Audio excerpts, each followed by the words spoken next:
Good morning good morning good morning everybody, कैसे हैं सब? जल्दी जल्दी आ जाइए। A very good morning all of you. Yes, start हो गया है।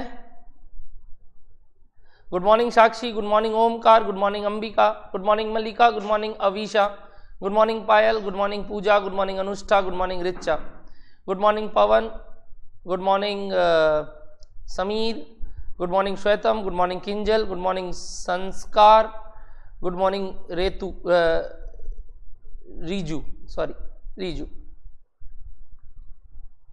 Good morning Divya, good morning Bhaskar, good morning Nishtha, good morning अनंत।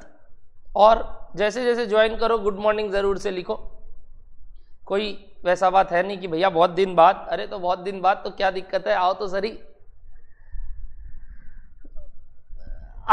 कितना दिन बाद मिल रहे हैं सीए इंटर वालों से,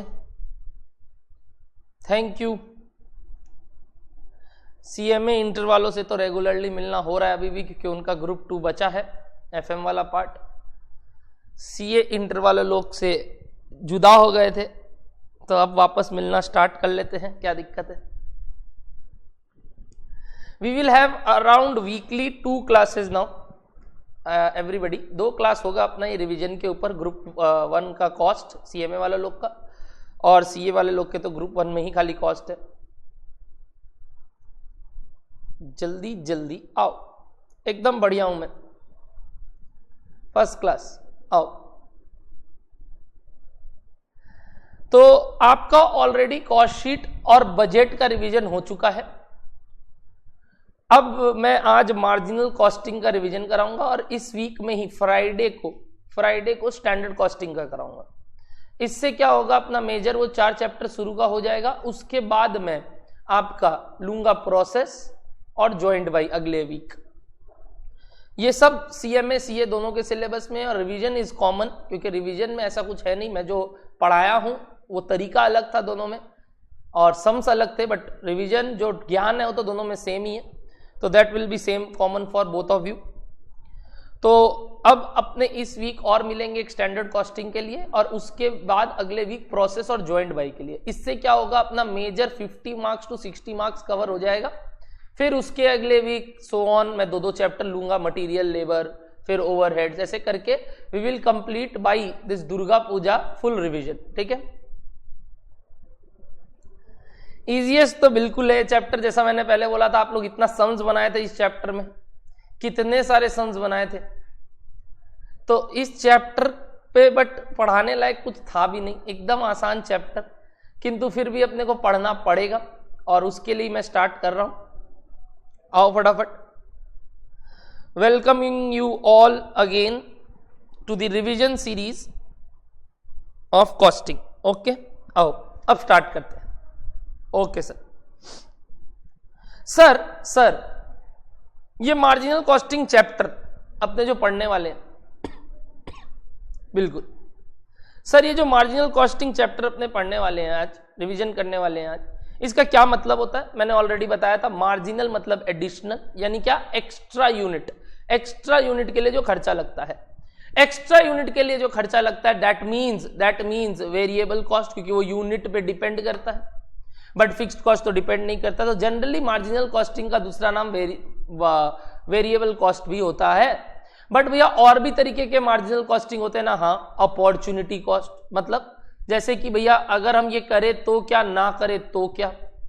डिस्क्रिशनरी फिक्स्ड कॉस्ट, मतलब भैया अगर हम ये करें तो क्या, नहीं करें तो क्या। तो हर एक चीज में डिस्क्रिशन, मतलब करे तो लगेगा, नहीं करेंगे तो नहीं लगेगा। तो there are various forms of marginal costing, but आपका सिलेबस बहुत कॉन्स्ट्रेन था। मार्जिनल कॉस्टिंग को लेके इंटर लेवल पे अपने उतना ज्यादा ज्ञान नहीं है, क्योंकि फाइनल में वापस है, और डिसीजन मेकिंग टूल है ये, अपना आपको मालूम होना चाहिए। कारण अपने डिसीजन लेते हैं फिर कि धंधा करे कि नहीं करे, और इस तरीके का सवाल भी अपने लास्ट में जाके किए थे। That is very important for final level. Inter level पे जनरली कैलकुलेशन बेस्ड आता है, जो अपने शुरू में किए थे, PV ratio, break even point, margin of safety, उससे सब कुछ निकालना वगैरह वगैरह। यानी वो जो लास्ट का सेक्शन था ना, नीचे वाले क्वेश्चन ध्यान करो, 40s वाले क्वेश्चन, उसमें क्या था अपने लोग का बुक में भैया 40s वाले क्वेश्चन में अपने लोग डिसीजन ले रहे थे कि ये करे कि ये करे, वो सब फाइनल लेवल पे डिसीजन मेकिंग टूल बोल के बहुत बहुत आएगा, रेलिवेंट कॉस्टिंग बोल के भर भर के है फाइनल में कॉस्टिंग में। और अगर मैं अभी का बात करूं तो वो शुरू वाले क्वेश्चन ज्यादा इंपॉर्टेंट है, बट फिर भी मैंने थोड़ा फ्लेवर उसका भी सिखाया क्योंकि कहीं आप में आ गया तो, कारण पुराने जमाने में आता था, पुराने जमाना मतलब भैया 2000s में आता था, 2010 के बाद यानी 11 से इन सब टाइप का क्वेश्चन नहीं पूछा है। फिर भी अभी रिसेंट 2 टर्म्स में आपको लिमिटिंग फैक्टर प्रोडक्ट मिक्स का क्वेश्चन पूछने लगा है सीए इंटर में। सीएमए इंटर में भी मैं बात करूं तो इतना टफ वैसे ही नहीं आता है, आपको समझना होगा कि आपका कैलकुलेशन बेस्ड ही आता है जैसा सीए में आता है। तो एग्जाम पॉइंट ऑफ व्यू से बहुत आसान है, और सीएमए आपके तो दोनों ग्रुप में, और सबसे ज्यादा वेट इस चैप्टर का आपको मालूम होना चाहिए। आपको मालूम है ये आपका एक क्वेश्चन तो 15 नंबर का ग्रुप 1 में है और ग्रुप 2 में भी है 7-8 नंबर का, और सीए इंटर वाले लोग को पता है ये एक सम्स आएगा ही आएगा मार्जिनल कॉस्टिंग से, कंपलसरी में भी फेंक सकता है कहीं भी। सीए में एक पैटर्न नहीं बोल सकता मैं कि ये कहां आएगा, सीएमए में मैं बोल सकता हूं। ठीक, आओ तो मार्जिनल कॉस्टिंग वर्ड मैंने समझा दिया। अब सुनो, वर्ड है कि मार्जिनल कॉस्टिंग में भैया कैसे कॉस्टिंग का तरीका है, तो इट इज अ टेक्निक, तो जिससे मैं कॉस्ट निकालता हूं। तो इसका कोई फॉर्मेट होगा, इसका कोई स्टेटमेंट होगा। तो देखो इसका सिंपल स्टेटमेंट क्या होता है भैया, तो सिंपल नहीं लग रहा है, अरे नीचे मैंने सिंपल बनाया है, ये देखो सिंपल दिख रहा है आपको कुछ, हाँ भैया बड़ा सिंपल लग रहा है। क्या, सेल्स या रेवेन्यू माइनस वेरिएबल कॉस्ट, क्या आता है, कंट्रीब्यूशन। कंट्रीब्यूशन मतलब जो प्रोडक्ट कंट्रीब्यूट करके दिया, जो प्रॉफिट, ये भी एक प्रॉफिट है बट इसका नाम क्या है, कंट्रीब्यूशन, माइनस फिक्स्ड कॉस्ट से प्रॉफिट आता है, विच इज इन आर। अब एफएम भी पढ़ चुके हो आप, आगे भी बहुत कुछ पढ़ चुके हो, तो आपको मालूम है ना ये कौन सा प्रॉफिट है, ये ऑपरेटिंग प्रॉफिट है, यानी धंधे का प्रॉफिट है, that is EBIT in FM. अपने पढ़ते हैं इसको EBIT in FM, earning before interest and tax. तो ये प्रॉफिट आया अभी तक धंधे का प्रॉफिट, ऑपरेटिंग लेवल का काम मैंने कर लिया, तो ये हो गया अपना प्रॉफिट, डन। इसके बाद अपने फाइनेंशियल खर्चे माइनस करना स्टार्ट करते हैं, वो बात अपने एफएम में किए थे। कॉस्टिंग यहां तक बात करता है ऑपरेटिंग प्रॉफिट तक, ठीक है सर। तो भैया ये ऑपरेटिंग प्रॉफिट तो अपने कॉस्ट शीट में भी निकाले, अपने अब्जॉर्प्शन कॉस्टिंग में भी निकाले, और अपने मार्जिनल कॉस्टिंग में भी निकाल रहे हैं, तरीके अलग अलग है। यहां पे अपने पहले वेरिएबल कॉस्ट माइनस करते हैं, फिर एक तरीके का प्रॉफिट निकालते हैं कंट्रीब्यूशन, फिर फिक्स्ड कॉस्ट माइनस करते हैं और प्रॉफिट निकालते हैं। अब इसका थोड़ा सिंपल फॉर्मेट का ही थोड़ा एक्सटेंडेड व्यू मैंने दिया है आपको। देखो जैसे जो आपको कॉस्ट शीट से लिंक करने मिलेगा, तो हर चैप्टर एक दूसरे से लिंक्ड है, ध्यान देना। रेवेन्यू से अपने सबसे पहले उनका प्रोडक्ट कॉस्ट माइनस करते हैं, वो भी कैसा, वेरिएबल इन नेचर। देखो क्या क्या, direct material generally variable in nature, direct employee cost that is labor, direct expenses that is your the expenses part, royalty part वगैरह वगैरह। तो उसके बाद अपने वेरिएबल मैन्युफैक्चरिंग ओवरहेड माइनस करेंगे। तो देखो क्या मिलता है, ये सब वर्ड बहुत इंपॉर्टेंट है, ये सब बात मैंने क्लास में नहीं बताया क्योंकि क्लास में उस तरीके का सम्स नहीं आता है, बट ये फॉर्मेट्स बहुत इंपॉर्टेंट है, कारण आपको नामकरण जानना इंपॉर्टेंट है थ्योरी पॉइंट ऑफ व्यू से भी। तो यहाँ क्या है, मैं जब रिवीजन सीरीज करा रहा हूं तो आपको थ्योरी भी समझ में आएगा, और मेरा रिवीजन में थ्योरी कवर्ड है, जैसे अपने बजट में भी किए थे, बजट कमिटी वगैरह वगैरह, कॉस्ट शीट में भी किए थे उसका एडवांटेजेस, तो मैं सारा थ्योरी भी रिवीजन में कवर करा दूंगा, तो आपको टेंशन नहीं होगा। ऑन दी अदर हैंड मेरा थ्योरी का क्लास भी यूट्यूब पे डाला हुआ है इस कॉस्ट का, तो वो भी है, बट ये यहां पे मैं और डिटेल्ड जा रहा हूं, ठीक है। तो भैया इसको क्या बुलाते हैं, नाम देखो तो प्रोडक्ट या इन्वेंटरेबल कॉस्ट, इन्वेंट्री का कॉस्ट, समझ में आ रहा है आपको, ये 4 चीज इन्वेंट्री का कॉस्ट होता है। क्या क्या देखो तो, direct material, direct labour, direct expenses, manufacturing overhead. कोई मेरे को बताएगा अपने इसको कोई नाम कॉस्ट शीट में दिए थे? नहीं, कॉस्ट शीट में ध्यान से सुनना, ये 3 का नाम था प्राइम कॉस्ट, और अगर मैं मैन्युफैक्चरिंग ओवरहेड ऐड करता था, मैन्युफैक्चरिंग ओवरहेड ऐड करता था तो क्या आता था बताओ तो सब कोई। मैंने वर्ड वेरिएबल नहीं बोला, मैंने सिर्फ बोला मैन्युफैक्चरिंग ओवरहेड ऐड करता था तो क्या आता था बताओ। प्राइम कॉस्ट से मैन्युफैक्चरिंग ओवरहेड ऐड करने से क्या आता था बताओ, सब बच्चे बताएंगे।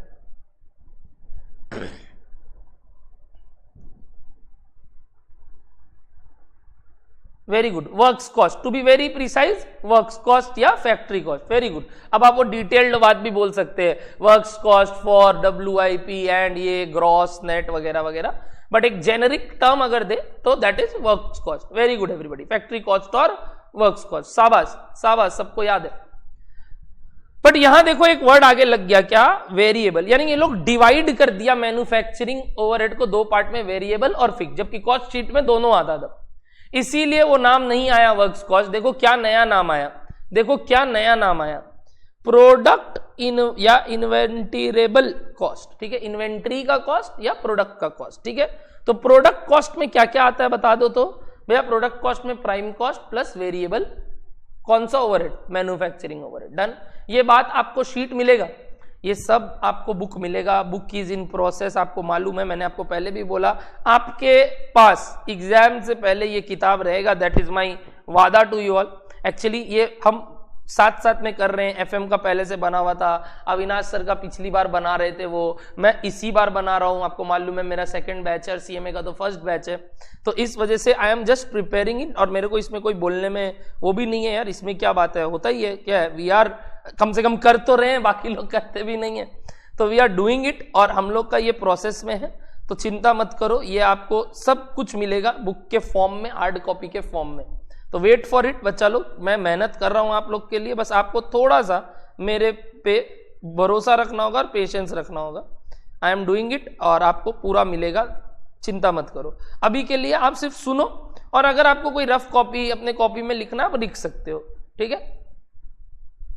ओमकार बोल रहा है तब तक के लिए इसका PDF मिल सकता है। ओमकार एक्चुअली क्या है ना, I don't want to circulate it in PDF form, तो मुश्किल है, बट तुम लिख लो ना, जो तुमको बात इंपॉर्टेंट लगता है लिख लो।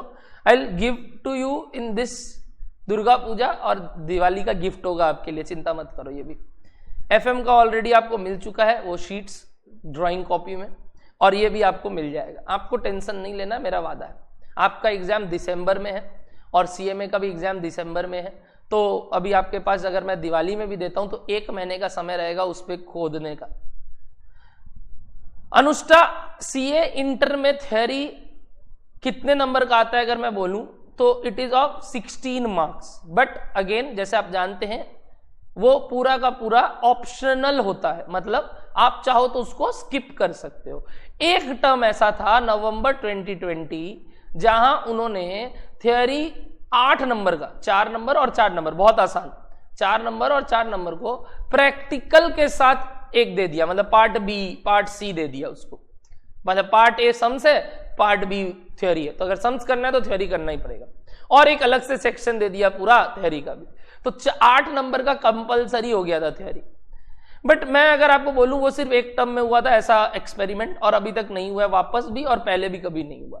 तो थ्योरी इज लाइक कि आप चाहो तो अटेम्प्ट करो, ना चाहो तो आप उसको ऑप्शन में छोड़ सकते हो, बट फिर भी जब कर ही रहे हैं तो पढ़ लो ना, कहीं कोई सम्स नहीं बना, कहीं 2 सम्स, एक पार्ट में 2 सम्स आता है जनरली, 16 नंबर का सेट में 2 सम्स रहता है, सेम फॉर CMA, आपका 15 नंबर का सेट रहता है, CMA 16 नंबर का सेट रहता है। तो अगर आपको ऐसा लगता है वो 2 सेट आपसे नहीं बन रहा है, उस सेट का दोनों सवाल आपसे कुछ नहीं बन रहा है, तो it's better to opt for theory, कम से कम कुछ लिख के नंबर तो ला पाओगे, बस दैट इज द पॉइंट।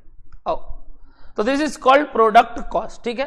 तो अब आता है, जैसे ही मैं रेवेन्यू से इन सबको माइनस करूंगा तो भी कंट्रीब्यूशन आएगा, बट कौन सा कंट्रीब्यूशन आता है, प्रोडक्ट कंट्रीब्यूशन मार्जिन। मार्जिन तो मतलब प्रॉफिट को ही बुलाते हैं, तो वो कंट्रीब्यूशन मार्जिन हो गया। Margin word is okay.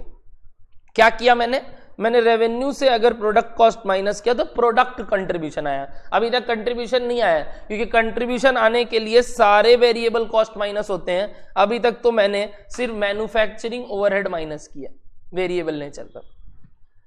Variable admin और वेरिएबल सेलिंग अगर माइनस कर दूं किससे, कंट्रीब्यूशन से, प्रोडक्ट कंट्रीब्यूशन से, तो मेरा क्या आ जाएगा बताओ, तो मेरा क्या आ जाएगा बताओ, कंट्रीब्यूशन मार्जिन। तो मेरा क्या आ जाएगा बताओ, कंट्रीब्यूशन मार्जिन। Done done. अगर मैं ये दोनों चीज माइनस कर दूं तो क्या आ जाएगा बताओ, कंट्रीब्यूशन मार्जिन। अब तो सारा वेरिएबल खर्चा माइनस, तो कंट्रीब्यूशन आ गया। उसके बाद वही मैन्युफैक्चरिंग एक्सपेंस कौन सा, फिक्स्ड, और non manufacturing expense fix. Non manufacturing expense मतलब यही दोनों का जो भी मतलब ऑल फिक्स्ड कॉस्ट माइनस कर देंगे। तो अच्छा देखो फिक्स्ड कॉस्ट को क्या नाम दिया गया, जैसे मैंने आपको मार्जिनल कॉस्ट में बताया था ये बात, यही इसी चैप्टर में क्लास में, कि फिक्स्ड कॉस्ट को पीरियड कॉस्ट बुलाते हैं ना, पीरियड कॉस्ट, क्योंकि वो टाइम के हिसाब से डिपेंड करता है, नंबर ऑफ यूनिट्स पे डिपेंड नहीं करता, रेंट है कि नहीं, तो इसीलिए इन सबको पीरियड कॉस्ट बुलाते हैं। तो जैसे ही ये दोनों माइनस कर देंगे यू विल गेट प्रॉफिट या लॉस। तो यहां पे सीखने का 2 वर्ड था, contribution margin that is product contribution margin और प्रोडक्ट कॉस्ट, बाकी आपको पीरियड कॉस्ट ऑलरेडी मालूम था। डन है। अब देखो अब्जॉर्प्शन कॉस्टिंग जो आपने ओवरहेड चैप्टर में देखा था, भैया कर तो चुके हो, रिवीजन बचा है बट कर तो चुके हो अब्जॉर्प्शन कॉस्टिंग, और एक होता है मार्जिनल कॉस्टिंग जो अभी कर रहे हैं। इनका डिफरेंस बहुत इंपॉर्टेंट है, again theory point of view से भी और अंडरस्टैंडिंग पॉइंट ऑफ व्यू से भी। और मैंने इसका सवाल भी आपको कराया था कि मार्जिनल के हिसाब से अगर सम्स को करे तो कैसे प्रॉफिट लॉस निकलता है, और अब्जॉर्प्शन से करे तो कैसे प्रॉफिट और लॉस निकलता है, और उसमें अगर इन्वेंट्री का खेला आ जाता है तो वो भी है कि नहीं। सीएमए के केस में वो इन्वेंट्री वाला खेला थोड़ा कम है क्योंकि उनके सम्स में बुक में वो पार्ट नहीं था इंस्टीट्यूट के, बट सीए के बुक में है, तो अपने पढ़े थे। इसका 1-2 सवाल भी किए थे सीएमए आप भी लास्ट पे जाके जो लास्ट सम्स किए थे, मार्जिनल वर्सेस अब्जॉर्प्शन। ठीक है सर, एक बार याद दिलाइए सर क्या था। आइए मार्जिनल कॉस्टिंग और अब्जॉर्प्शन कॉस्टिंग देखो। मार्जिनल कॉस्टिंग में variable cost are considered for product costing and inventory valuation. Very very important, ध्यान से सुनना। क्या इन्होंने प्रोडक्ट कॉस्ट या इन्वेंट्री कॉस्ट में सिर्फ वेरिएबल खर्चा लिया है कि नहीं, और वो भी प्रोडक्ट कॉस्ट तक ही। अरे एडमिन और सेलिंग तो नीचे आता है ना, सीओजीएस के बाद आता है भी। अगर एडमिन प्रोडक्शन से रिलेटेड हो तब तो वो मैन्युफैक्चरिंग ओवरहेड में आ जाएगा, बट अगर वो नहीं है तो नीचे आता है ना, यानी ना। और न्यू कॉस्ट शीट में तो अपने ऐसे भी जनरल नेचर का मान के एडमिन ओवरहेड को नीचे लिखते हैं। बिल्कुल सर। तो भैया ये जो बात आप बोल रहे हो, मतलब आप बोलना चाह रहे हो कि मार्जिनल कॉस्टिंग में सिंस द प्रोडक्ट कॉस्ट और inventory cost includes only variable portion and the prime cost, therefore इनका वैल्यूएशन भी उस बेसिस पे होता होगा। बिल्कुल बिल्कुल। बट अब्जॉर्प्शन कॉस्टिंग में सबसे मेन डिफरेंस यही है, फिक्स्ड और वेरिएबल कॉस्ट दोनों ही कंसीडर होता है। यानी अब्जॉर्प्शन कॉस्टिंग में जो आपने कॉस्ट शीट पढ़ा था उसमें क्या यहां पे वेरिएबल मैन्युफैक्चरिंग ओवरहेड लिखते थे कि सिर्फ मैन्युफैक्चरिंग ओवरहेड? सिर्फ मैन्युफैक्चरिंग ओवरहेड। तो फिक्स्ड और वेरिएबल दोनों आता था और उस हिसाब से कॉस्ट आता था, वर्क्स कॉस्ट, और अगर कुछ एडमिन नेचर जो कि प्रोडक्शन से रिलेटेड है तो वो भी ऐड हो जाता था, और अपना सीओपी आता था, और उस बेसिस पे अपने इन्वेंट्री वैल्यू करते थे। बट यहां इन्वेंट्री वैल्यू किस पे करेंगे? प्रोडक्ट कॉस्ट पे, जो ऐसे निकला, और यहां पे किससे करेंगे भैया? सीओपी पे, जैसे कॉस्ट शीट पे निकलता था। तो क्या अलग अलग वैल्यूएशन होगा? बिल्कुल भैया। एक में फिक्स्ड कॉस्ट प्रोपोर्शनेटली बटेगा, एक में नहीं बटेगा। डन, ठीक है। Next, fixed cost are regarded as period cost. The profitability of different product is judged by their PV ratio. ध्यान करो, मार्जिनल कॉस्टिंग में बार बार पीवी रेशियो पे डिपेंड करता था, क्योंकि बोलता था फिक्स्ड कॉस्ट के कारण पीवी रेशियो इफेक्ट ही नहीं होता है, और फिक्स्ड कॉस्ट तो चाहे कुछ कर लो लगना ही है क्योंकि वो पीरियड कॉस्ट है, तो उसको इतना इंपॉर्टेंस नहीं दिया जाता था। बट यहां दिया जाता है। Fixed cost are charge to cost by production, है कि नहीं? Each product bears a reasonable share of fixed cost. Thus, the profitability is influenced by the apportionment of the fixed cost. बोलो डन है? बिल्कुल सर। ठीक है। The cost data presented highlights the total contribution. यहाँ पे contribution का कुछ दिखता तो है और इधर कुछ कंट्रीब्यूशन का दिखता भी नहीं है। कन्वेंशनल पैटर्न मतलब ओल्ड पैटर्न फॉलो करता है। ठीक है, ये देखो, the difference in the magnitude मतलब वैल्यू, मैग्नीट्यूड मतलब value of opening stock and closing stock does not affect the unit cost of the product. Wow, क्या बोला? Unit cost of the product को डिपेंड ही नहीं करेगा। कारण पता है? आप सोच के देखो, अगर ओपनिंग क्लोजिंग स्टॉक में कुछ भी डिफरेंस है मैग्नीट्यूड में, वैल्यू में, तो उसको उससे फर्क ही नहीं पड़ेगा। क्यों बताऊं? क्योंकि ओपनिंग और क्लोजिंग स्टॉक दोनों वेरिएबल कॉस्ट पे बेस्ड है, जिसका पर यूनिट कॉस्ट इज सेम। तो चाहे आप कुछ भी वैल्यू कर लो, since the per unit cost is same, तो वो अल्टीमेटली यूनिट कॉस्ट को फर्क नहीं कराएगा। बट सुनो, कॉस्ट शीट में क्या होता था, यानी अब्जॉर्प्शन कॉस्टिंग में क्या होता था, अगर ओपनिंग और क्लोजिंग का वैल्यूएशन आता था उस हिसाब से सीओजीएस आता था, और सीओजीएस का valuation technique was depending upon FIFO, LIFO, weighted average, simple average. Correct? Rate निकालते थे, पर यूनिट रेट निकालते थे, ध्यान करो, ये सब काम अपने बेसिक्स के क्लास में भी किए थे, ध्यान आ रहा है।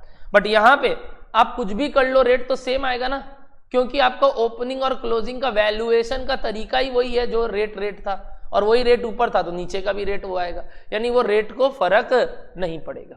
बट यहां आपका डिफरेंट रिलेटेड फिक्स्ड कॉस्ट के कारण फर्क पड़ता है। In case of marginal costing, the cost per unit remains same irrespective of the production as it is valued at variable cost. बस वही, ये फोर्थ पॉइंट का रीजन फिफ्थ पॉइंट में लिखा है।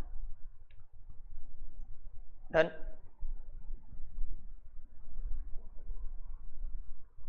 तो ये थे 5 डिफरेंस। अगर थ्योरी में भी आते हैं तो आप लिख सकते हैं, और इनसे प्रैक्टिकल सम्स भी आते हैं, आपने किए भी थे क्लास में, कि अगर अब्जॉर्प्शन के हिसाब से बनाओ तो वही वैल्यूएशन का दिक्कत था और कोई दिक्कत था।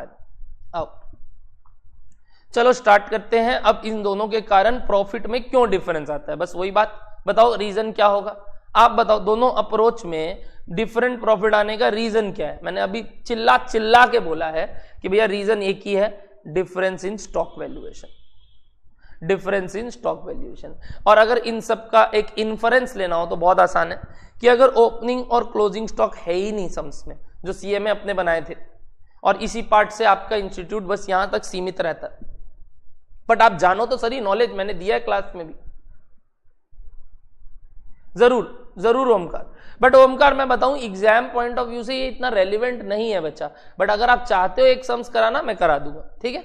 चलो, एग्जाम पॉइंट ऑफ व्यू से जो रेलिवेंट है वो काम करेंगे। मैं आज क्या करूंगा, मैं इसके बाद आपको ऐसा नहीं है छोड़ दूंगा, मैं आप लोग को ये जो लेटेस्ट आरटीपी आया है आप लोग का इंस्टीट्यूट का, और सीएमए लोग का लेटेस्ट मॉक टेस्ट आने वाला है, वो सब कराऊंगा। सीएमए लोग का लेटेस्ट मॉक टेस्ट अलग से करा रहा हूं मॉक टेस्ट सीरीज में, तो उनको तो वहां करवा दूंगा। और सीएमए वाले बच्चे ये वाला सम्स भी देखेंगे, क्योंकि आपके लिए ऐसा कोई वो बात नहीं है, sums is same for all, ठीक है। आओ, इन दिस केस प्रॉफिट या loss under absorption and marginal costing will be equal. Obviously अगर ओपनिंग और क्लोजिंग का ही खेला नहीं है, कुछ ओपनिंग स्टॉक ही नहीं है, क्लोजिंग स्टॉक ही नहीं है, तो अल्टीमेटली कैलकुलेशन तो सब सेम ही हो जाएगा। दिक्कत तो यही आ रहा था ना अब्जॉर्प्शन और क्या बोलते हैं मार्जिनल में, कि इनके कारण वैल्यूएशन और स्टॉक डिफरेंट हो रहा है। तो अगर स्टॉक ही नहीं है तो बात ही खत्म, ठीक है भैया। अगर ओपनिंग स्टॉक और क्लोजिंग स्टॉक सेम है तब क्या होगा? In that case profit and loss under two approaches will be again equal, provided fixed cost element in both stock is same amount. Very very important. ये जो बोल रहा है ना, when opening stock is equals to closing stock, इसका मतलब वो units का बात कर रहा है। 1000 यूनिट स्टॉक पे पड़ा था शुरू में, आज भी 1000 यूनिट पड़ा, ठीक है। तो बोल रहा है दोनों का वैल्यू अगर सेम होगा, और वैल्यू सेम होने का एक ही कारण है, अगर दोनों में फिक्स्ड कॉस्ट पोर्शन सेम था, मतलब ध्यान से सुनना, पिछले साल का जो पीरियड कॉस्ट था यानी फिक्स्ड कॉस्ट था, वो भी इस साल भी वही है। तो 1000 का वैल्यूएशन पिछले साल अगर उस रेट पे हुआ है तो इस साल भी उसी रेट पे हुआ है, यानी उनका अल्टीमेट रूपी वैल्यू भी सेम आएगा। या तो है ही नहीं, ओपनिंग क्लोजिंग है ही नहीं, और अगर ओपनिंग क्लोजिंग है और यूनिट में दोनों सेम है एंड उनका फिक्स्ड कॉस्ट एलिमेंट भी सेम है, तो मतलब उनका रुपीज में भी वो सेम है, तो अगेन उससे भी फर्क नहीं पड़ेगा। तो ये दो कारण से फर्क नहीं पड़ता। फर्क कब पड़ता है मार्जिनल और अब्जॉर्प्शन में? ध्यान से सुनना, फर्क कब पड़ता है मार्जिनल और अब्जॉर्प्शन में? जब क्लोजिंग स्टॉक ज्यादा है ओपनिंग स्टॉक से, या ओपनिंग स्टॉक ज्यादा है क्लोजिंग स्टॉक से। अब ध्यान से सुनना, अगर क्लोजिंग स्टॉक ज्यादा है ओपनिंग स्टॉक से, तो ध्यान से सुनो, in other words when the production during a period is more than sales, correct. Closing stock ज्यादा है मतलब प्रोडक्शन ज्यादा हुआ, सेल कम हुआ, तभी तो स्टॉक ज्यादा बच गया। पिछले साल ऐसा नहीं हुआ था, इस साल ऐसा हो गया, प्रोडक्शन ज्यादा हो गया, सेल कम हो गया, इसलिए स्टॉक ज्यादा बचा है पिछले बार से जो बचा है ओपनिंग स्टॉक जिसको बोलते हो, इस साल अगर क्लोजिंग स्टॉक ज्यादा है, इसका मतलब इस साल प्रोडक्शन ज्यादा हुआ या सेल्स कम हुआ। Then the profit as per absorption approach, absorption costing में will be more than by marginal approach. सोचो इस बात को, थोड़ा सा सोचो इस बात को, मैथमेटिकली हाइपोथेटिकली एक क्रिएट करो आंख के आगे सिचुएशन, क्या बोलना चाह रहे हैं, ऐसा कैसे बोल दिया ये लोग कि ऐसा ही होगा, profit under absorption costing will be more then marginal costing. सुनोगे क्यों, सुनोगे क्यों, ध्यान से सुनना। अब्जॉर्प्शन कॉस्टिंग करते वक्त यदि क्लोजिंग स्टॉक का यूनिट ज्यादा है तो यूनिट्स में फिक्स्ड ओवरहेड का पोर्शन, फिक्स्ड ओवरहेड का पोर्शन ज्यादा आएगा as compare to opening stock. ध्यान से सुनो मैं क्या बोल रहा हूं, क्लोजिंग स्टॉक के वैल्यूएशन में जो फिक्स्ड ओवरहेड का पोर्शन वो लेगा, सोचना एकदम ध्यान से, वेरिएबल का बात ही नहीं कर रहा हूं क्योंकि वो दोनों केस में होता है, मार्जिनल में भी और अब्जॉर्प्शन में भी, तो मैं सिर्फ फिक्स्ड का बात कर रहा हूं। यानी कि जो क्लोजिंग स्टॉक में फिक्स्ड पोर्शन आएगा, ओपनिंग स्टॉक में कम आ रहा है क्योंकि उसका यूनिट्स कम है, क्लोजिंग स्टॉक में ज्यादा आ रहा है। अच्छा, क्लोजिंग स्टॉक को आप क्या करते हो, माइनस करते हो ना सीओजीएस निकालने के लिए। क्लोजिंग स्टॉक को आप माइनस करते हो तो सीओजीएस निकालने के लिए, इतना तो पता है, COP plus opening stock minus closing stock is COGS, मतलब अल्टीमेटली कॉस्ट निकालने के लिए जो माल बिका है उसका। तो जो कॉस्ट निकाल रहे हो, सिंस उसमें ऊपर ओपनिंग स्टॉक का वैल्यू हायर है, हायर है, ज्यादा है, ज्यादा एज कंपेयर टू व्हाट भैया, मार्जिनल में हो। मार्जिनल में जब आप क्लोजिंग स्टॉक निकाल रहे हो तो आप फिक्स्ड पोर्शन ही नहीं दे रहे हो, तो यानी उन दोनों में क्या डिफरेंस हो गया, पहला यही कि भैया क्लोजिंग स्टॉक का वैल्यूएशन ज्यादा है इस केस में, तो वो माइनस होके कॉस्ट कम आया, और इधर कॉस्ट ज्यादा आ रहा होगा क्योंकि माइनस छोटा अमाउंट से हुआ है, किधर भैया, मार्जिनल में। तो इस वजह से अब्जॉर्प्शन कॉस्टिंग का कॉस्ट कम हो गया, in case of absorption costing method COGS कम हो गया, और वहीं सीओजीएस अंडर मार्जिनल नहीं हुआ कम। तो इसके वजह से आप बताओ, अगर एक में कॉस्ट कम एक में कॉस्ट ज्यादा, सेल्स तो सेम, तो ऑफ कोर्स अब्जॉर्प्शन कॉस्टिंग के केस में प्रॉफिट ज्यादा आएगा ना। अब एक बार सोचो पूरा वापस से, 2 मिनट जो मैंने बोला सोचो, और अब बताओ समझ में आया कि नहीं। पॉइंट 3, अगर पॉइंट 3 समझ में आया तो अपने हिसाब से, जैसे मैंने अभी सिचुएशन क्रिएट किया, आप पॉइंट 4 वाला दिमाग में सिचुएशन क्रिएट करो और सोचो क्या होगा। ऑब्वियसली उल्टा बात होगा, बट फिर भी सोचो तो सही, और मेरे को बताएंगे पार्ट 3 क्लियर है कि नहीं। पार्ट 3 सोचते सोचते बताओ क्लियर है कि नहीं। अगर क्लियर है तो पार्ट 4 खुद से सोचो।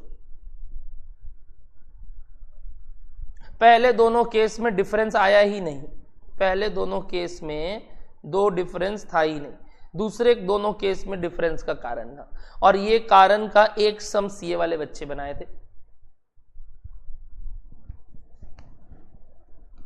सीए में अपने जो सम्स बनाए थे वहां ओपनिंग स्टॉक और क्लोजिंग स्टॉक था ही नहीं, बट फिर भी ज्ञान तो ले लो थ्योरी पॉइंट ऑफ व्यू से। सम्स नहीं आएगा तो क्या हुआ, नॉलेज तो होना चाहिए ना।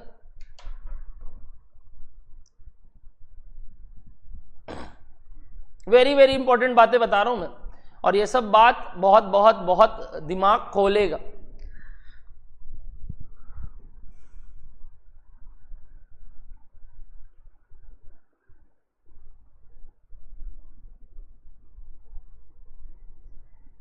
काफी बच्चे लिख दिए क्लियर, बाकी बच्चे सोचिए सोचिए सोचिए, एकदम आराम से सोचिए, कोई हड़बड़ी नहीं। Very good very good. मैं तो आपको बोल रहा हूं आपके पास अनेक टाइम আছে, अनेक। भालो करे सोचूं सोचूं मतलब क्या सब बोल रहा हूं, मेरे को सिखा देना लास्ट में बंगाली आप लोग। आराम से सोचिए। And according to that think of point 4, according to that think for point 4। बिना नॉलेज के मत बढ़ो आगे। Very good very good. हाँ हाँ, अब्जॉर्प्शन में अब कॉस्ट ज्यादा आएगा क्योंकि ओपनिंग का वैल्यू ज्यादा है क्लोजिंग से, तो मतलब ओपनिंग प्लस होता है क्लोजिंग माइनस होता है, तो मतलब उसका सीओजीएस बढ़ा हुआ होगा as compare to marginal. Absorption का सीओजीएस बढ़ा हुआ होगा एज कंपेयर टू मार्जिनल, और इस वजह से सेल्स इज सेम, तो मतलब अब्जॉर्प्शन में प्रॉफिट का वैल्यू कम आएगा as compare to marginal technique.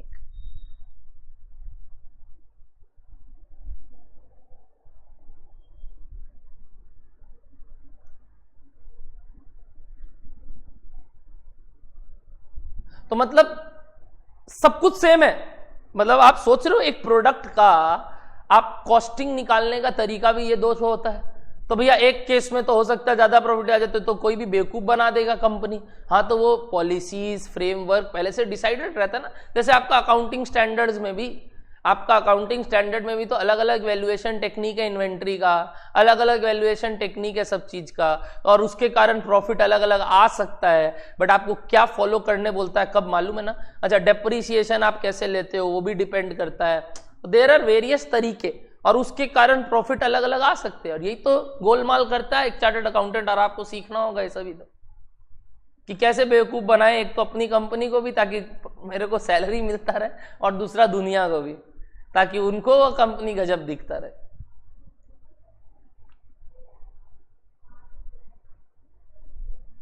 Very very good. अब आप लोग होशियार हो रहे हो।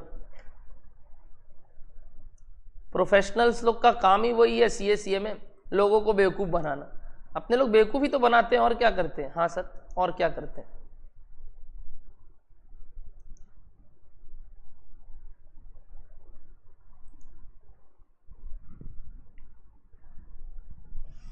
क्या डन है सबको? कोई दिक्कत मेरे ख्याल से नहीं है। अगर है तो रेज योर हैंड। मैंने बोल भी दिया पार्ट 4 के लिए। ओके, अब वही जैसा मैंने बोला, ये इनकम स्टेटमेंट जैसे बनाना है अपने को, ऑलरेडी मार्जिनल कॉस्टिंग का दिखा दिया था। अब्जॉर्प्शन का वो जो कॉस्ट शीट के तरीके से बनता है वही है। एक बार नोटिस कर लो फटाफट। सेल्स माइनस वही सारे variable cost which is variable manufacturing cost, जिसमें क्या क्या आता है, ये हेडिंग है। मैन्युफैक्चरिंग कॉस्ट का वेरिएबल मैन्युफैक्चरिंग कॉस्ट हेडिंग है, जिसके अंदर direct material, direct labour, variable manufacturing overhead. ठीक है भैया, वो कहाँ गया? डायरेक्ट एक्सपेंसेस लिख लो कोई दिक्कत नहीं। तो इसके बाद अपने क्या मिलता है अपने को? कॉस्ट ऑफ गुड्स प्रोड्यूस्ड है, यानी कॉस्ट ऑफ गुड्स प्रोड्यूस्ड, जिसको अपने याद है क्या बोलते थे बताओ? ये कॉस्ट ऑफ गुड्स प्रोड्यूस्ड आ गया, ये चार चीज को ऐड करके। वेरिएबल मैन्युफैक्चरिंग कॉस्ट जो ये तीनों है, कॉस्ट ऑफ गुड्स प्रोड्यूस्ड, और इसके बाद अपने क्या ऐड करते थे? सेल्स ऊपर ही चल रहे हैं, ध्यान से सुनना। क्या ऐड करते थे? Opening stock of finish goods, जिसको value at the cost of previous period, less closing stock of finish good values at current period, और कॉस्ट ऑफ गुड्स सोल्ड आ जाएगा। फिर वेरिएबल नेचर का और कॉस्ट ऐड करेंगे विच इज एडमिन, और ये तो टोटल वेरिएबल कॉस्ट आ जाएगा, टोटल वेरिएबल कॉस्ट आ जाएगा, है कि नहीं? उसके बाद selling and distribution cost add कर देंगे। यहाँ कुछ गड़बड़ हुआ है, हाँ ठीक है, सेलिंग एंड डिस्ट्रीब्यूशन कॉस्ट इसमें ऐड कर देंगे। ये एक्स्ट्रा ऐड हो गया, हाँ ये एक्स्ट्रा ऐड हो गया, ये हटा दो। Add selling and distribution cost ऊपर है, वो यहाँ के लिए था, हटा दो ये, मैं आपको जब दूंगा उसमें ठीक रहेगा। टोटल वेरिएबल कॉस्ट आ गया। अब इससे कंट्रीब्यूशन पहले निकालेंगे, sales minus total variable cost करके, sales minus total variable cost करके,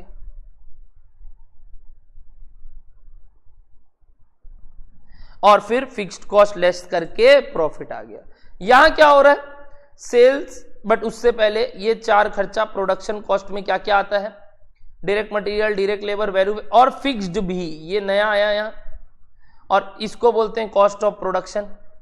फिर अपने opening stock previous period production cost से और इस बार का प्रोडक्शन कॉस्ट से, तो कॉस्ट ऑफ गुड्स सोल्ड आया। फिर अपने एक और काम करते थे, याद है ना आपको? लेस और एड और लेस अंडर या over absorption of fixed manufacturing overhead. Over या अंडर अब्जॉर्प्शन होता था तो वो भी ऐड करते थे बाद में, कारण अब्जॉर्ब्ड वे में लेते थे और एक्चुअल अगर चेंज है तो वो आ जाता था। ठीक है भैया। फिर एडमिन कॉस्ट या सेलिंग डिस्ट्रीब्यूशन कॉस्ट, भैया ये वाला पार्ट हम लोग जनरली किए नहीं है सम्स में। अरे ये वाला पार्ट क्योंकि आप लोग शुरू में जब कॉस्ट शीट किए थे आप लोग हमेशा एस्टिमेटेड ही बना रहे थे और एक्चुअल ही बना रहे थे, तो ये वाला पार्ट आप लोग कभी देखे नहीं कि जब एस्टिमेटेड वाले में एक्चुअल का चेंजेस करना हो। काम का नहीं है, मैं खुद बोल रहा हूँ काम का नहीं है, बट ये फॉर्मेट आपके बुक में दिया हुआ है तो मेरे को बताना पड़ रहा है, काम का नहीं है, नहीं रहता है जनरली, पोर्शन ही नहीं रहता। ठीक है, यानी यहाँ अगर आप अब्जॉर्ब्ड फिगर ले रहे हो तो ही तो ये आएगा। इतना तो अब आप लोग ओवरहेड चैप्टर पढ़ के सीख गए होंगे। फिर एडमिन और सेलिंग कॉस्ट आया तो टोटल कॉस्ट आ गया और प्रॉफिट आ गया। डन। एक बात ध्यान रखाना मेरे को कि यहाँ कुछ एक्स्ट्रा ये पॉइंट है, जिसको मेरे को अपने मेन बुक में डिलीट करना है आपको देने से पहले, ठीक है। हाँ। मैं लिख लेता हूं डिलीट, ठीक। आओ, क्या डन है? अब आते हैं सबसे मजेदार पॉइंट, सबसे मजेदार पॉइंट जो अपने स्टार्ट किए थे मार्जिनल कॉस्टिंग, वहां आते हैं। तैयार है सब? ये देखो, ये पार्ट है important terms, PV ratio, CVP theory, break even point, break even sales, margin of safety, angle of incidence, what if 2 or more products are there, या एनी लिमिटिंग फैक्टर। ये मैंने वर्ड अभी नया सीखा है, व्हाट इफ, और मैंने apply भी कर दिया। My Marvel fans can understand. आओ, तो चलो सम इंपॉर्टेंट टर्म्स देखते हैं, ठीक है। आओ, सबसे पहला प्रॉफिट वॉल्यूम रेशियो। अरे जिस नींव से ये चैप्टर बना है, और मैंने जो बोला, इस पार्ट से आपका एग्जाम में क्वेश्चन आने का चांस है। इस पार्ट से जो अभी कर रहे हैं, जो अभी तक की है उसमें अपने 1-2 सम्स बनाए हैं, बट उस पार्ट से क्वेश्चन आने का चांस कम है, थ्योरी आने का चांस ज्यादा है। आओ, प्रॉफिट वॉल्यूम रेशियो। आओ,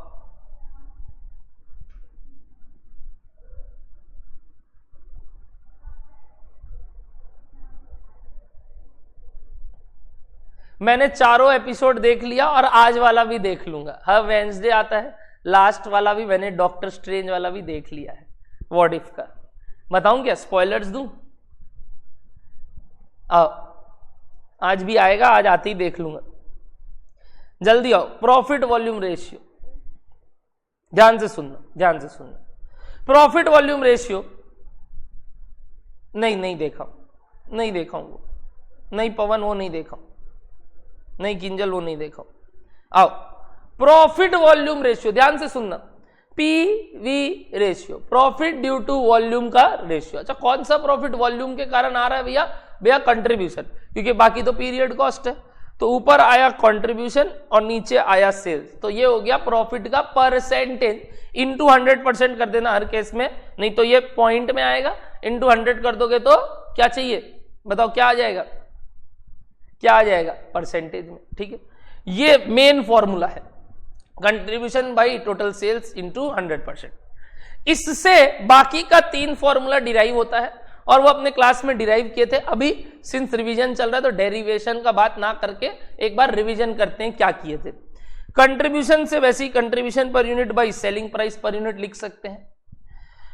चेंज इन कंट्रीब्यूशन, ये साइन किसका है? चेंज का। Change in contribution by change in sales, और वही change in profit by change in sales. ध्यान रखना, लोग एक मिस्टेक करते हैं, यहां पे एक परसेप्शन लोगों का घुस जाता है कि परसेंटेज चेंज था क्या। नहीं, सिर्फ चेंज इन, यानी वो यूपी में जो चेंज आया वो, परसेंटेज चेंज नहीं, ठीक है।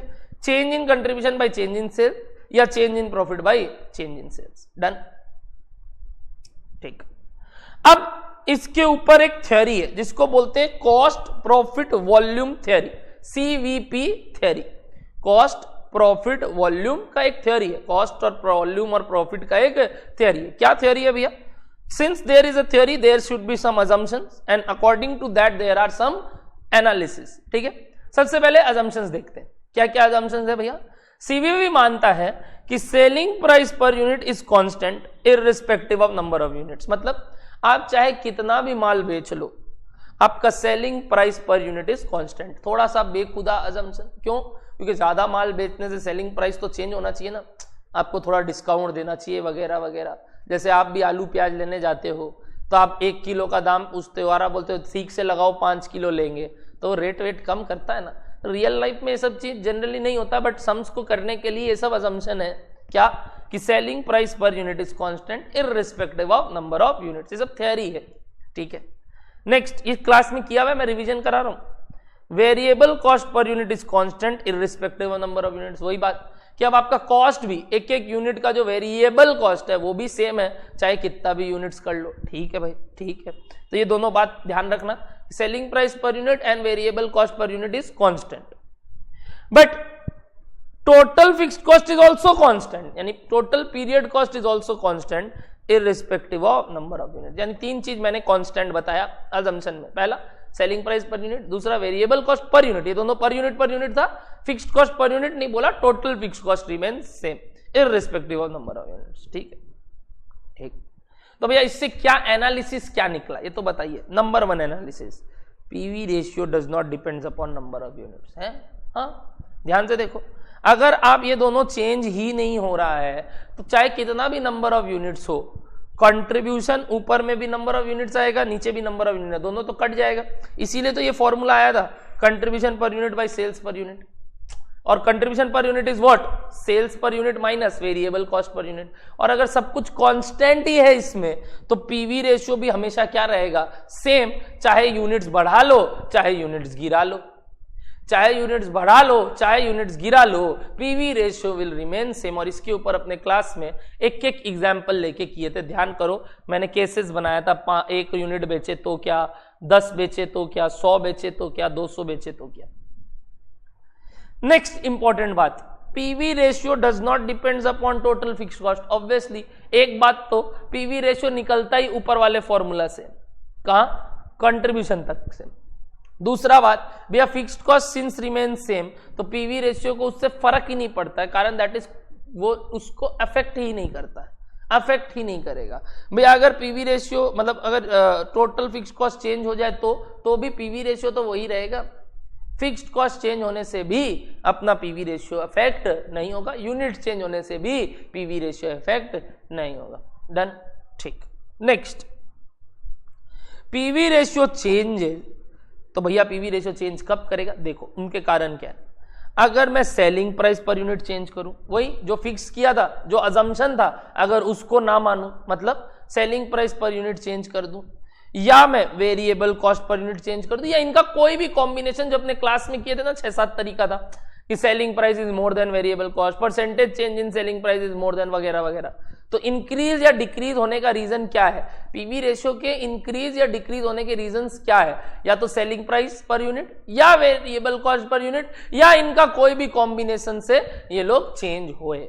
अगर ये लोग चेंज होंगे, जो कि इनका अजम्पशन को तोड़ना बोलते हैं, तो ही पीवी रेशियो चेंज करेगा। यानी as per the given assumptions of CVP analysis, CVP theory, the analysis is PV ratio remains constant.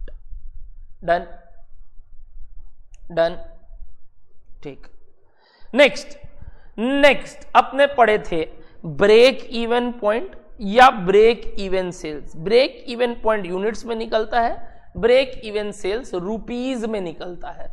Break even का मतलब क्या हुआ भैया, जहां अल्टीमेटली ना प्रॉफिट ना नुकसान, दैट इज जीरो प्रॉफिट, जो आप बचपन में इकोनॉमिक्स में इसको बुलाते थे, जिसको आप बचपन में बुलाते थे नॉर्मल प्रॉफिट, जीरो प्रॉफिट को आप बुलाते थे नॉर्मल प्रॉफिट, जहां आप बोलते थे भैया वेरिएबल कॉस्ट का जो हिस्सा है, यानी जो जितना भी कंट्रीब्यूशन आया वो पूरा फिक्स्ड कॉस्ट को कवर कर रहा है, यानी प्रॉफिट जीरो है। That is total cost is equals to total revenue, total cost is equals to total revenue, ठीक है।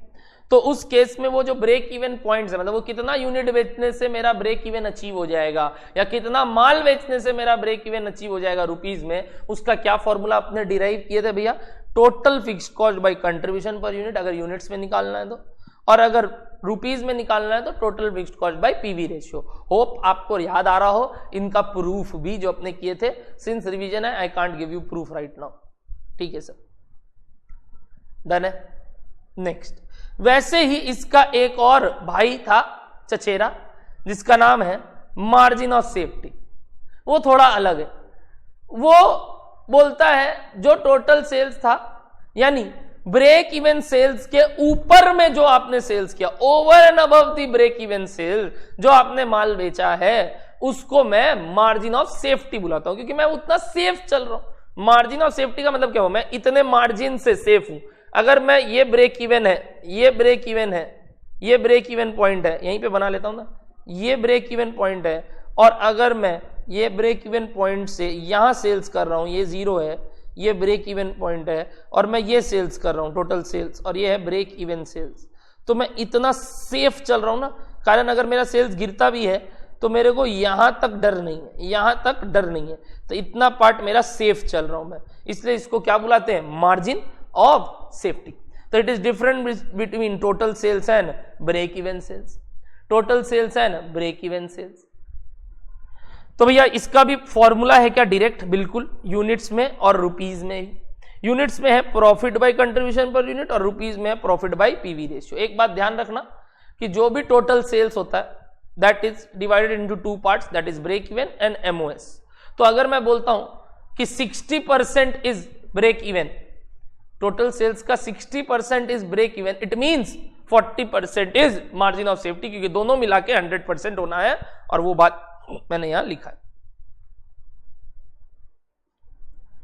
कि अगर 60% ब्रेक इवन सेल्स है तो 40% मार्जिन ऑफ सेफ्टी है। डन, रिवीजन हो रहा है, ठीक है। Next very very very very interesting for theory again and for ज्ञानबाजी, एंगल ऑफ इंसिडेंस। बहुत बहुत बहुत बहुत अच्छा टॉपिक था। क्या था भैया इसमें बात, इसमें अपने सीखे थे कि अगर यूनिट्स एक्स एक्सिस में मेजर कर रहे हैं और रुपीज वाई एक्सिस में, वेरियस फॉर्म्स का, तो अपने बोलते थे सिंस सीवीपी एनालिसिस में total fixed cost is constant, जिसका मैंने एक स्लैब बना दिया यहां, and total variable cost will be a straight line, increasing straight line. क्यों भैया, क्योंकि variable cost per unit is same, तो यूनिट्स बढ़ने से एग्जैक्टली एकदम स्ट्रेट लाइन से बढ़ेगा ये, ठीक है। तो अगर ये टोटल वेरिएबल कॉस्ट का लाइन है और टोटल फिक्स्ड कॉस्ट सेम है, तो इसके ऊपर अगर मैं फिक्स्ड कॉस्ट डालना चालू करूं, जो कि फिक्स्ड कॉस्ट का गैप है ये, तो मेरा क्या आ जाएगा, एक और straight line which is total cost. Total fixed cost, total variable cost और टोटल कॉस्ट के बीच का जो गैप है वो मैंने मेंशन भी किया है यहाँ, वो क्या है, वो क्या है, टोटल फिक्स्ड कॉस्ट, एकदम जो कांस्टेंट पोर्शन है। इसलिए दोनों लाइन क्या है, पैरेलल, इसलिए दोनों लाइन क्या है, पैरेलल। और वो स्टार्ट भी कहां से हो रहा है, टोटल फिक्स्ड कॉस्ट से, टोटल कॉस्ट, क्योंकि जीरो पे टोटल कॉस्ट लगेगा आपका, टोटल फिक्स्ड कॉस्ट। डन। और टोटल रेवेन्यू भी जैसा आपने बोले selling price per unit is constant, तो वो भी एक स्ट्रेट लाइन होगा जो ऊपर चढ़ेगा।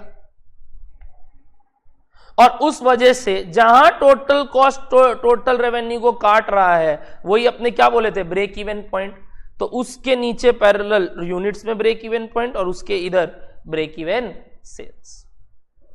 तो भैया ये जो एंगल बना ना, क्या एंगल, टोटल रेवेन्यू और टोटल कॉस्ट के बीच का जो एंगल बना, इसी को एंगल ऑफ इंसिडेंस बोलते हैं। And since total cost and total variable cost is parallel, और अपने बचपन में पढ़े होंगे कॉरस्पॉन्डिंग एंगल्स का नॉलेज, उसके अकॉर्डिंग ये एंगल और ये एंगल सेम होता है, कॉरस्पॉन्डिंग एंगल्स, क्योंकि दो पैरेलल लाइन को अगर एक लाइन काटता है तो वो दोनों कॉरस्पॉन्डिंग एंगल्स सेम होते हैं।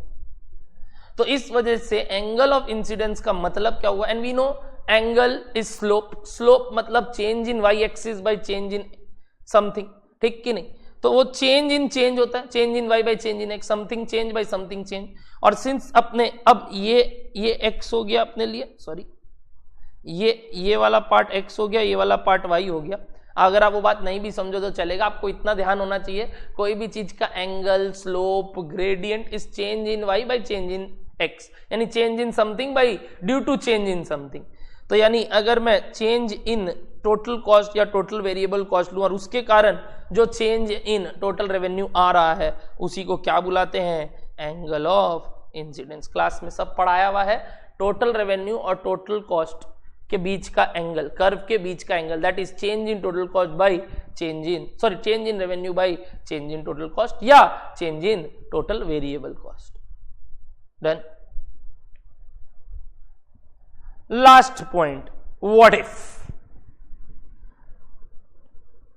मतलब अगर ये होगा तो क्या होगा, मतलब भैया अगर सम्स में दो से ज्यादा प्रोडक्ट है, मतलब भैया इतना देर जो आप पढ़ा रहे थे उस केस में एक ही प्रोडक्ट था, हाँ इतने देर जो अपने वो इंपॉर्टेंट टर्म्स पढ़ रहे थे, पीवी रेशियो निकाल रहे थे, सब निकाल रहे थे, उस केस में एक ही प्रोडक्ट है। बट अगर दो या दो से ज्यादा प्रोडक्ट हो तो पीवी रेशियो कैसे निकलेगा, ध्यान से सुनना। In such case overall PV ratio, यानी कंपनी का पीवी रेशियो सारे प्रोडक्ट से, कैसे निकलेगा भैया? Weighted average. वेटेड एवरेज, हर एक प्रोडक्ट का पीवी रेशियो आ जाएगा, उसके बाद उनका आप वेटेड एवरेज करोगे। अब भैया वेट्स क्या लेंगे? वेट्स आप लोगे उनका टोटल सेल्स वैल्यू। अगर सम्स दे दे तो वो, अगर सम्स ना दे तो आप उनका सेल्स वैल्यू लेंगे। सेल्स वैल्यू मतलब भैया जो भी उनका सेलिंग प्राइस इनटू यूनिट्स। कई सम्स में इंस्टीट्यूट नंबर ऑफ यूनिट्स को वेट्स ले लेता है, कई सम्स में इंस्टीट्यूट सेल्स वैल्यू को लेता है। तो भैया आपने सेल्स वैल्यू खाली क्यों लिखा? क्योंकि अपने एक ही फॉलो करेंगे, टोटल सेल्स वैल्यू। भैया अगर मैं नंबर ऑफ यूनिट से करूं तो, क्योंकि इंस्टीट्यूट तो वो भी कर सकता है, आंसर तो अलग अलग आ जाएगा बिल्कुल। तो भैया क्या फॉलो कर रहा है? मैंने देखा है अगर 10 सम्स इंस्टीट्यूट का, जो कि है नहीं, सपोज है, तो 9 सम्स में उन्होंने ये लिया, कोई एक सम्स में उन्होंने भूल से यूनिट्स ले लिया, तो we will follow this only. क्या? Total sales value will be our weights. यानी जैसे ही पीवी रेशियो निकला ए का, बी का, सी का, सपोज 3 प्रोडक्ट है ए बी सी, उनका पीवी रेशियो आ गया 40%, 40%, 40%। अरे भाई सेम है तो आप कुछ भी वेट्स लो, आंसर तो सेम ही आना है। तो अगर तीनों वैल्यू सेम है तो उनका वेटेड एवरेज भी सेम होगा, यानी उनका ओवरऑल पीवी रेशियो भी 40% होगा। इतना बात तो आप लोग बेसिक्स बचपन में जब फाउंडेशन लेवल पे जानते थे कि अगर 3 value all the variables are same then its average यानी मीन इज ऑल्सो सेम। तो ये सब बकवास मैं नहीं करना चाहता, बट मैं यही मान रहा हूं अगर तीनों का पीवी रेशियो अलग अलग आया तब क्या करेंगे? तब तो वेटेड एवरेज करना होगा, एवरेज भी नहीं, क्या करना होगा? Weighted average. वेटेड एवरेज के समय वेट्स क्या ले? टोटल सेल्स वैल्यू, यानी प्रोडक्ट ए का जितना माल बिका इनटू जितने में वो बिका। क्या डन है?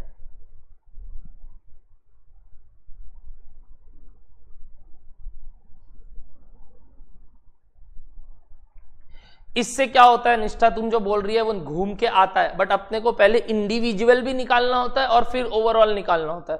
तुम जो कि उससे सीधा ओवरऑल निकलेगा, फिर इंडिविजुअल कैसे निकलेगा? उससे अच्छा आप ये वाला टेक्निक फॉलो करो, क्योंकि इससे वही आंसर आएगा। डन? ठीक, करने को कर सकते हो। ये था वेरी वेरी इंपॉर्टेंट पॉइंट कि अगर 2 या 2 से ज्यादा प्रोडक्ट हो तो ओवरऑल पीवी रेशियो कैसे निकलेगा? वेटेड एवरेज निकलेगा। Weights of each PV ratio of each product will be its total sales value. ध्यान रखना।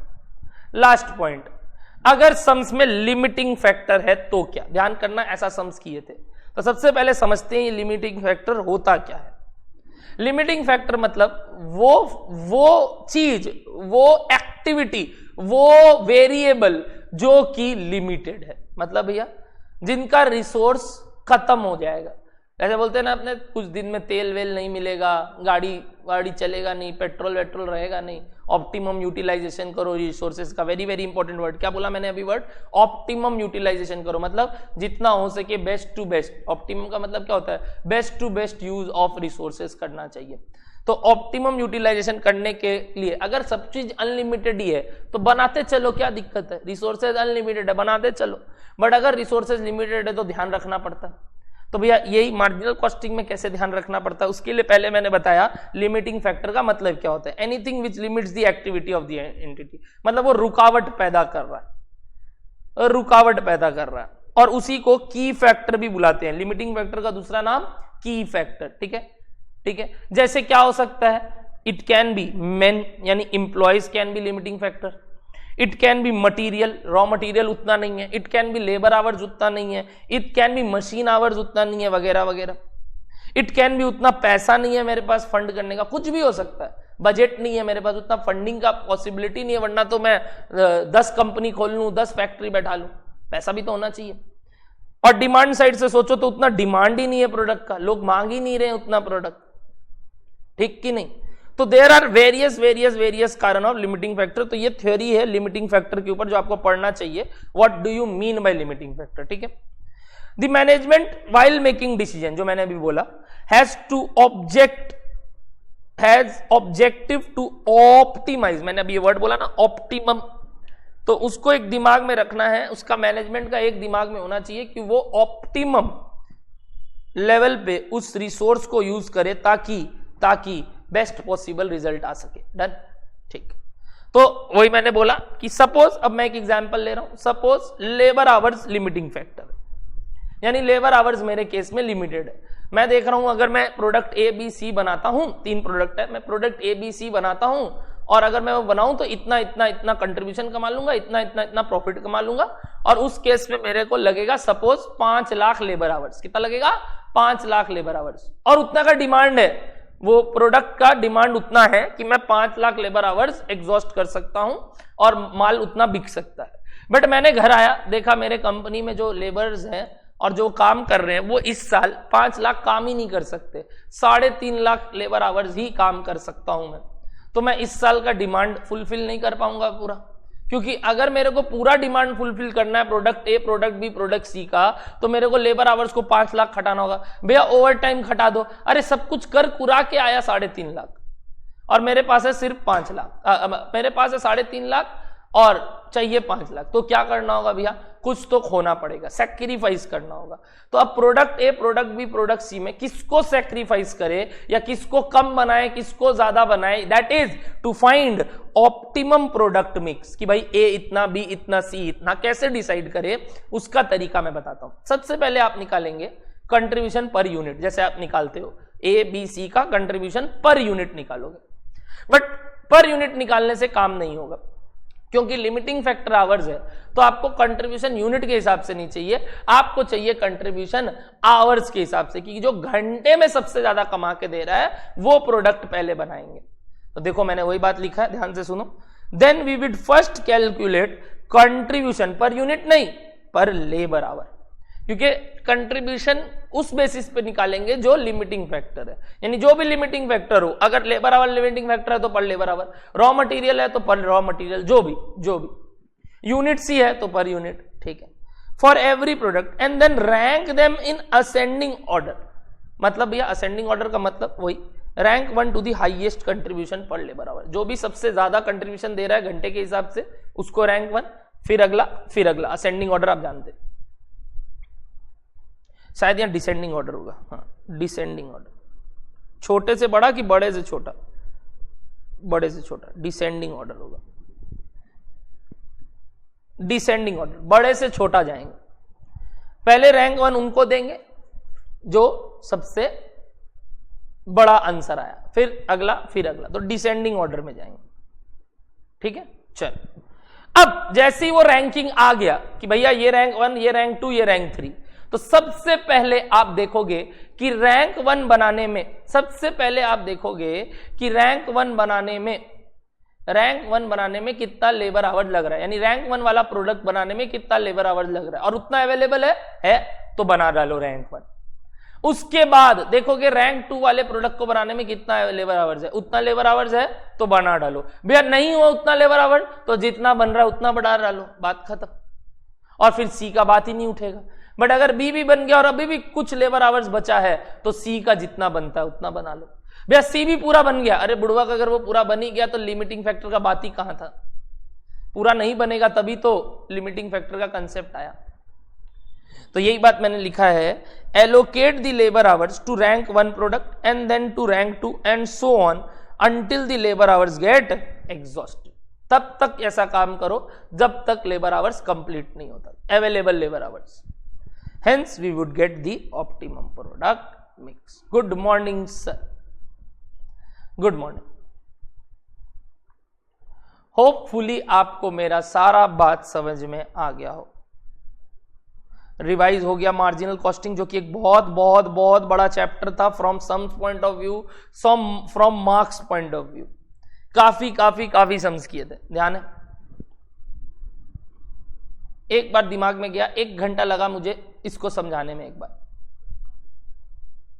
एक बार बताओ दिमाग में बैठ गया, वापस से याद आ गया। और इस तरीके से अगर अपने हर वीक 2-2, 3-3 क्लास कर ले तो अपना सारा चैप्टर का रिवीजन भी हो जाएगा, और इस बहाने आपको सब एग्जाम से पहले एक बार दोहरा भी दूंगा।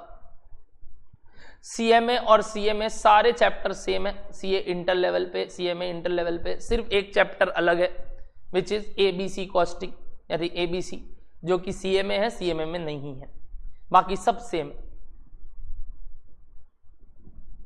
बोलो एवरीबॉडी क्लियर है?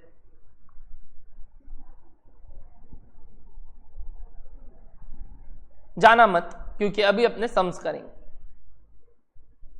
भैया कौन सा सम्स बनाएंगे? सीएमए आपके लिए जैसा मैंने बोला already we are going to have the MTP series जो आने वाला है आपका मॉक टेस्ट सीरीज। तो अभी मैं एक बार सीए इंटर वाले लोग का देखता हूं, और आपके केस में जितने भी रिसोर्सेस के सम्स थे मैंने ऑलरेडी अपने बुक में डाल दिए थे। आपके केस में जितने भी रिवीजन सीरीज है, जितने भी सम्स है, अपना वॉल्यूम 2 में है कि नहीं पवन? बिल्कुल। अवीशा, भास्कर, उज्जवल, जो भी हमारे सीए में बच्चे बैठे हैं यहाँ, अपना वॉल्यूम 2 में सब कुछ है, जिसमें अपने सारा RTP, MTP, past year paper cover कर चुके हैं, और आप लोग उसका सम्स भी बना लियो। अभी तक सीएमए वालों का कुछ नया रिसोर्स और आया नहीं है, बट सीए वालों का आ चुका है। क्या नया आया है भैया सीए वालों का? सीए वालों का एक नया आरटीपी आया है नवंबर 21 के लिए। ओ माय गॉड, आपके लिए ही आया है नवंबर 21, जो कि एग्जाम होने वाला है दिसंबर में। उसमें देखते हैं मार्जिनल का सवाल कैसा था। किसी बच्चे ने ऑलरेडी देखा है? ओ माय गॉड, लॉलीपॉप सवाल था ये तो है भैया, लॉलीपॉप। क्या ये सवाल अपने बुक में है? फिगर्स हो सकता है अलग हो, बट क्या ये सवाल अपने बुक में है? नॉर्थ, ईस्ट, साउथ, क्या अपने सीए सीएमए वाले बच्चे बताएंगे बुक में है? सीएमए वाले बच्चे भी बताएंगे, सीए वाले बच्चे भी बताएंगे। दोनों का बुक अलग अलग है, एक्सक्लूसिव क्लास होता है, बट रिवीजन साथ में है, क्या दिक्कत है?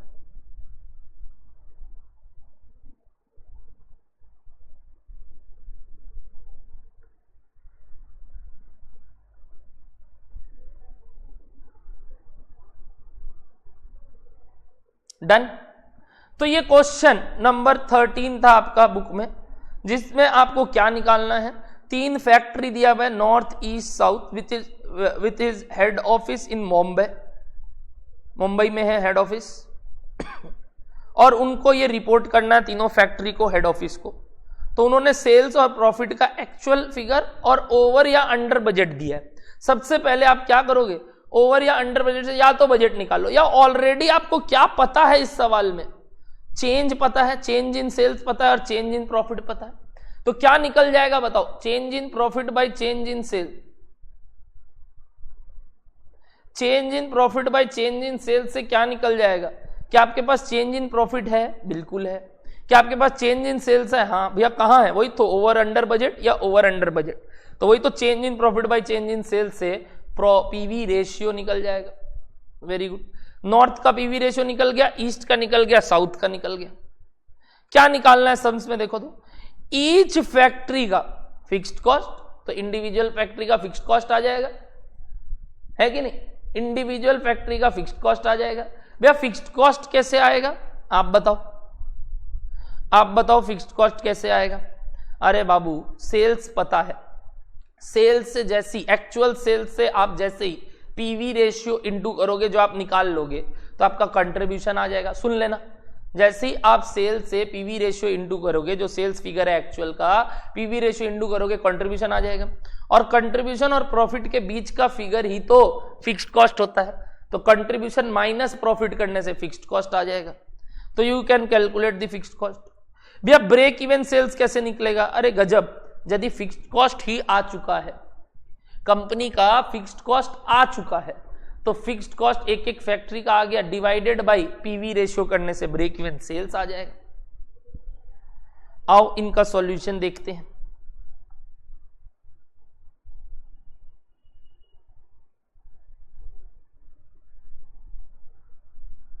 ये ना, computation of PV ratio check कर लो। जो ये लोग फॉर्मूला किया, change in profit by change in sales. पहले तो ये लोग पूरा बात वही पटक दिया जो क्वेश्चन में था, और फिर बगल में वो निकाल दिया। जरूरी नहीं है आप ये वाला पोर्शन करो, आप सीधा ये निकाल सकते हो, बट फॉर्मूला जरूर लिखना। फिर computation of fixed cost according to that, जैसे अपने किए, और computation of break even sale जैसे अपने किए। Done done. बट एक मिनट, एक गलती जो आप करते, जो यहां करोगे आप, बताओ, कंपनी का फिक्स्ड कॉस्ट तो टोटल 1350 है, और कंपनी का ब्रेक इवन सेल्स बताओ तो ओवरऑल ब्रेक इवन सेल्स कितना हुआ कंपनी का?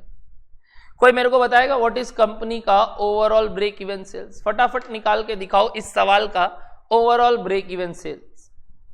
Overall break even sales. भैया दिया हुआ तो है, नॉर्थ का आ गया, ईस्ट का आ गया, साउथ का आ गया, तो तीनों का टोटल कर लीजिए, ब्रेक इवन सेल्स आ जाएगा। नहीं नहीं नहीं, since the PV ratio is different, तो ध्यान रखना ओवरऑल ब्रेक इवन पॉइंट निकालने के लिए पहले ओवरऑल पीवी रेशियो निकालना होगा, और ओवरऑल पीवी रेशियो निकालना अपने जानते हैं, अगर ये तीनों अलग अलग होता है तो देखो देखो ये लोग वही किया, टोटल बाय टोटल, जो अपने जो निष्ठा बोल रही थी, जो निष्ठा बोल रही थी, देखो घूम के वही आंसर आया, घूम के वही आंसर आया।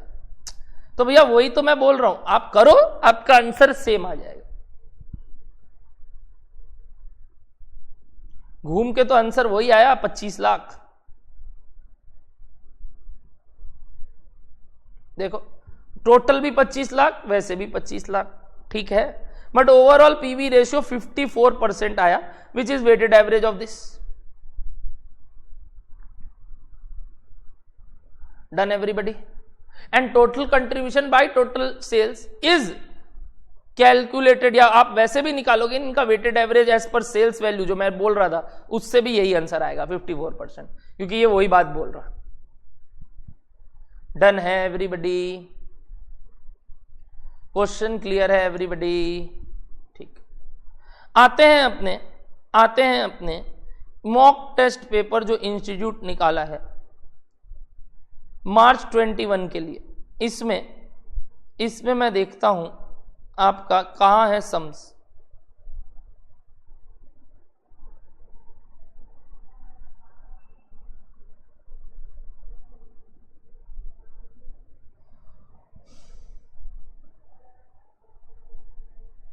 ये रहा।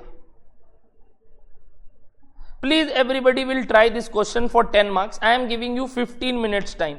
Very very good sums.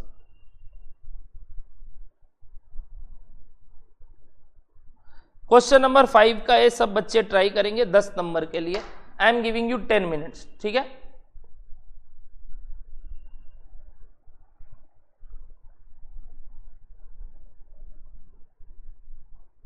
नहीं समझा? आईसीआई एक्चुअल फिगर लेके सॉल्व किया, हम बजटेड लेके किया, कौन सा सम्स में लेना ही कहां था एक्चुअल और बजटेड? मतलब एक्चुअल लेके करना है, यदि एक्चुअल घट गया है और फिक्स्ड कॉस्ट और वो निकालना है तो एक्चुअल लेके ही करना है निष्ठा।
की होलो होलो की अंबिका पिक आपको इंस्टीट्यूट के साइट पे मिल जाएगा, मैं भेजूंगा तो भी तो आप डाउनलोड ही करोगे उसको। तो आप आईसीआई के साइट में जाके मॉक टेस्ट पेपर में जाके पहला मॉक टेस्ट जो अभी आपका आया है उसमें चले जाइए, क्वेश्चन 1 मतलब मॉक टेस्ट सीरीज 1 5 का ए।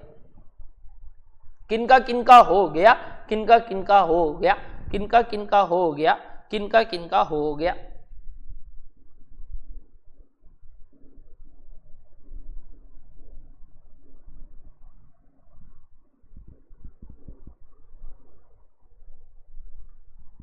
श्वेतम का आंसर आ चुका है, पायल का आंसर आ चुका है। ठीक है, पवन बोल रहा है अभी तक 2 पार्ट किए, तीसरे में। ठीक है, टाइम दे रहा हूं। अरे टाइम कहां, टाइम मांगो, दिल ले लो यार, उसमें क्या, जान ले लो, पैसे मत मांगो। श्वेतम का आंसर आ गया, पायल का आंसर आ गया। मुझे श्वेतम और पायल के आंसर में डिफरेंस दिख रहा है। पार्ट 2 का आंसर दोनों का सेम है, बट 1, 3 और 4 में डिफरेंस दिख रहा है। पता नहीं क्यों, दोनों में से कौन राइट या दोनों ही रॉन्ग, आई डोंट नो। पायल के आंसर के अलग अगेन निष्ठा का भी आंसर आया। निष्ठा, पायल और श्वेतम का आंसर ही तीनों का अलग अलग है। किंजल आपका आंसर बता दो ना एक बार। किंजल का आंसर आया और वो ही आंसर आई थिंक 48,000 यूनिट्स पहला answer, 72 lakh second answer. Third answer जो है वो अलग अलग है सबका ही, और फोर्थ आंसर भी अलग अलग है।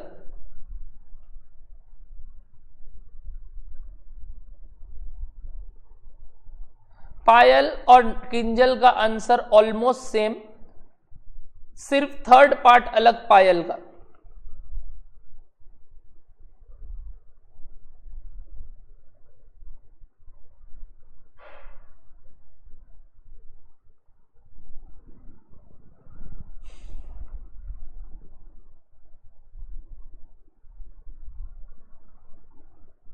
निष्ठा और किंजल का भी आंसर बिल्कुल सेम, सिर्फ लास्ट पार्ट अलग। तो मतलब अभी तक अगर मैं देखूं तो किंजल और निष्ठा का आंसर में 1, 2, 3 करेक्ट आया है, सिर्फ 4th पॉइंट गलत आया है निष्ठा का।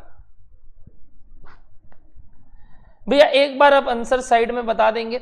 बिल्कुल, एक बार आंसर लिख देता हूं, सब बच्चे टैली करेंगे, और अगर नहीं आया तो मैं बताऊंगा कैसे करना है। ठीक है, आओ आओ।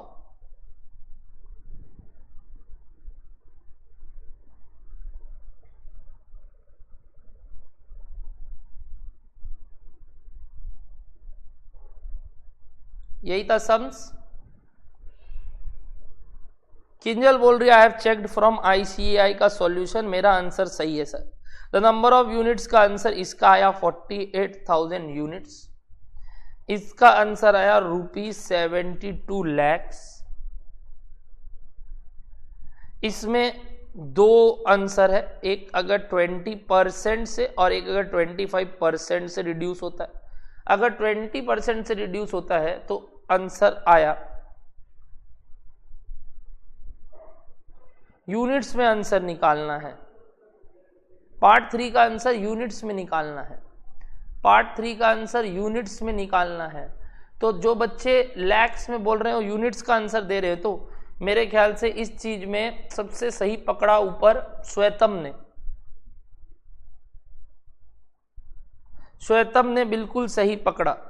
Extra units which should be sold to obtain the present profit में पार्ट 3 और पार्ट 2 में यूनिट्स में आंसर निकालना है।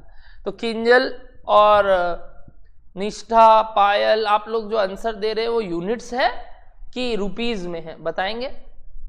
और अगर रुपीज में है तो मुझे नहीं चाहिए, मुझे यूनिट्स में चाहिए।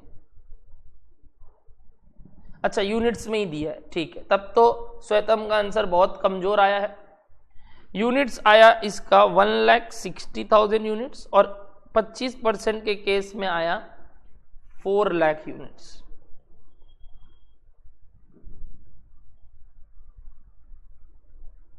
ओके, और पार्ट 4 का आंसर आया ₹107 पर यूनिट। ये 4 आंसर है इस क्वेश्चन का। मतलब मेरे बच्चों अभी तक आपको बहुत प्रैक्टिस का रिक्वायरमेंट है। Very slow, number 1 observation, very slow. Number 2, आप कहीं ना कहीं अभी भी लड़खड़ा रहे हो, तो भैया प्रैक्टिस का बहुत दरकार है, एग्जाम नजदीक आ रहा है। Very good Avisha.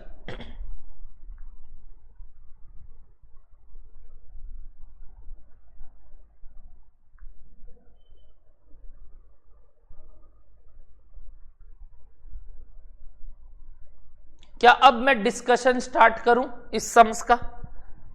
क्या अब मैं डिस्कशन स्टार्ट करूं इस सम्स का? मैं क्यों 2 बार बोल रहा हूं अविनाश? थोड़ी हूं।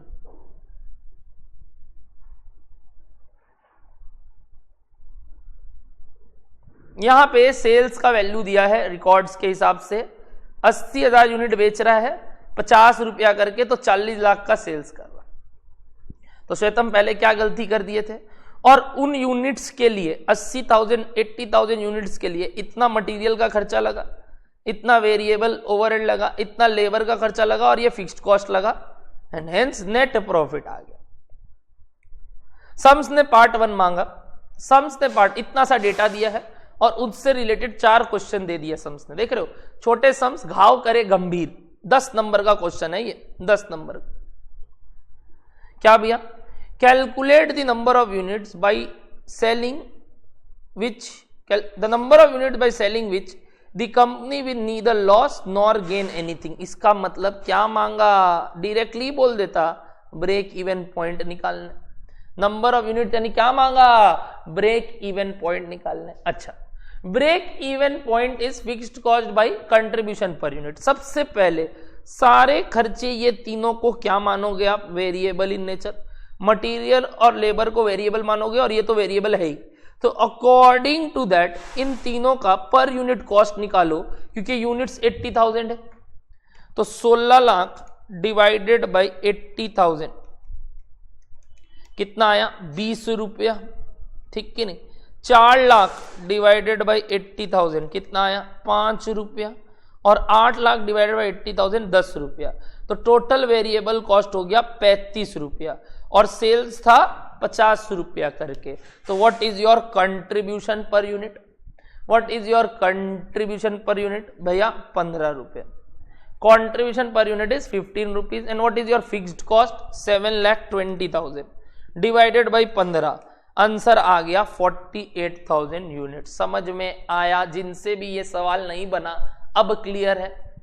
मैंने अज्यूम किया मटेरियल और लेबर को वेरिएबल, जो एक जेनरिक एजम्पशन है आपका, वेरिएबल ओवरहेड तो वेरिएबल ही होता है, और उस हिसाब से मैंने हर एक कॉस्ट को यूनिट से डिवाइड करके पर यूनिट कॉस्ट निकाल लिया। सेल से total variable per unit minus किया तो अपना कंट्रीब्यूशन पर यूनिट आ गया। And we know BEP is fixed cost which is 7,20,000 divided by contribution per unit. Done. आगे बढ़ते हैं। Sales needed to earn a profit of 20% on sales. Very very technical. इस type के सवाल को अपने x लेके करते हैं और काफी बार क्लास में किए। Very very important sums. Part 2 के लिए x लेके करना होगा। मतलब लेट द टोटल सेल्स भी x, let the total sales भी x।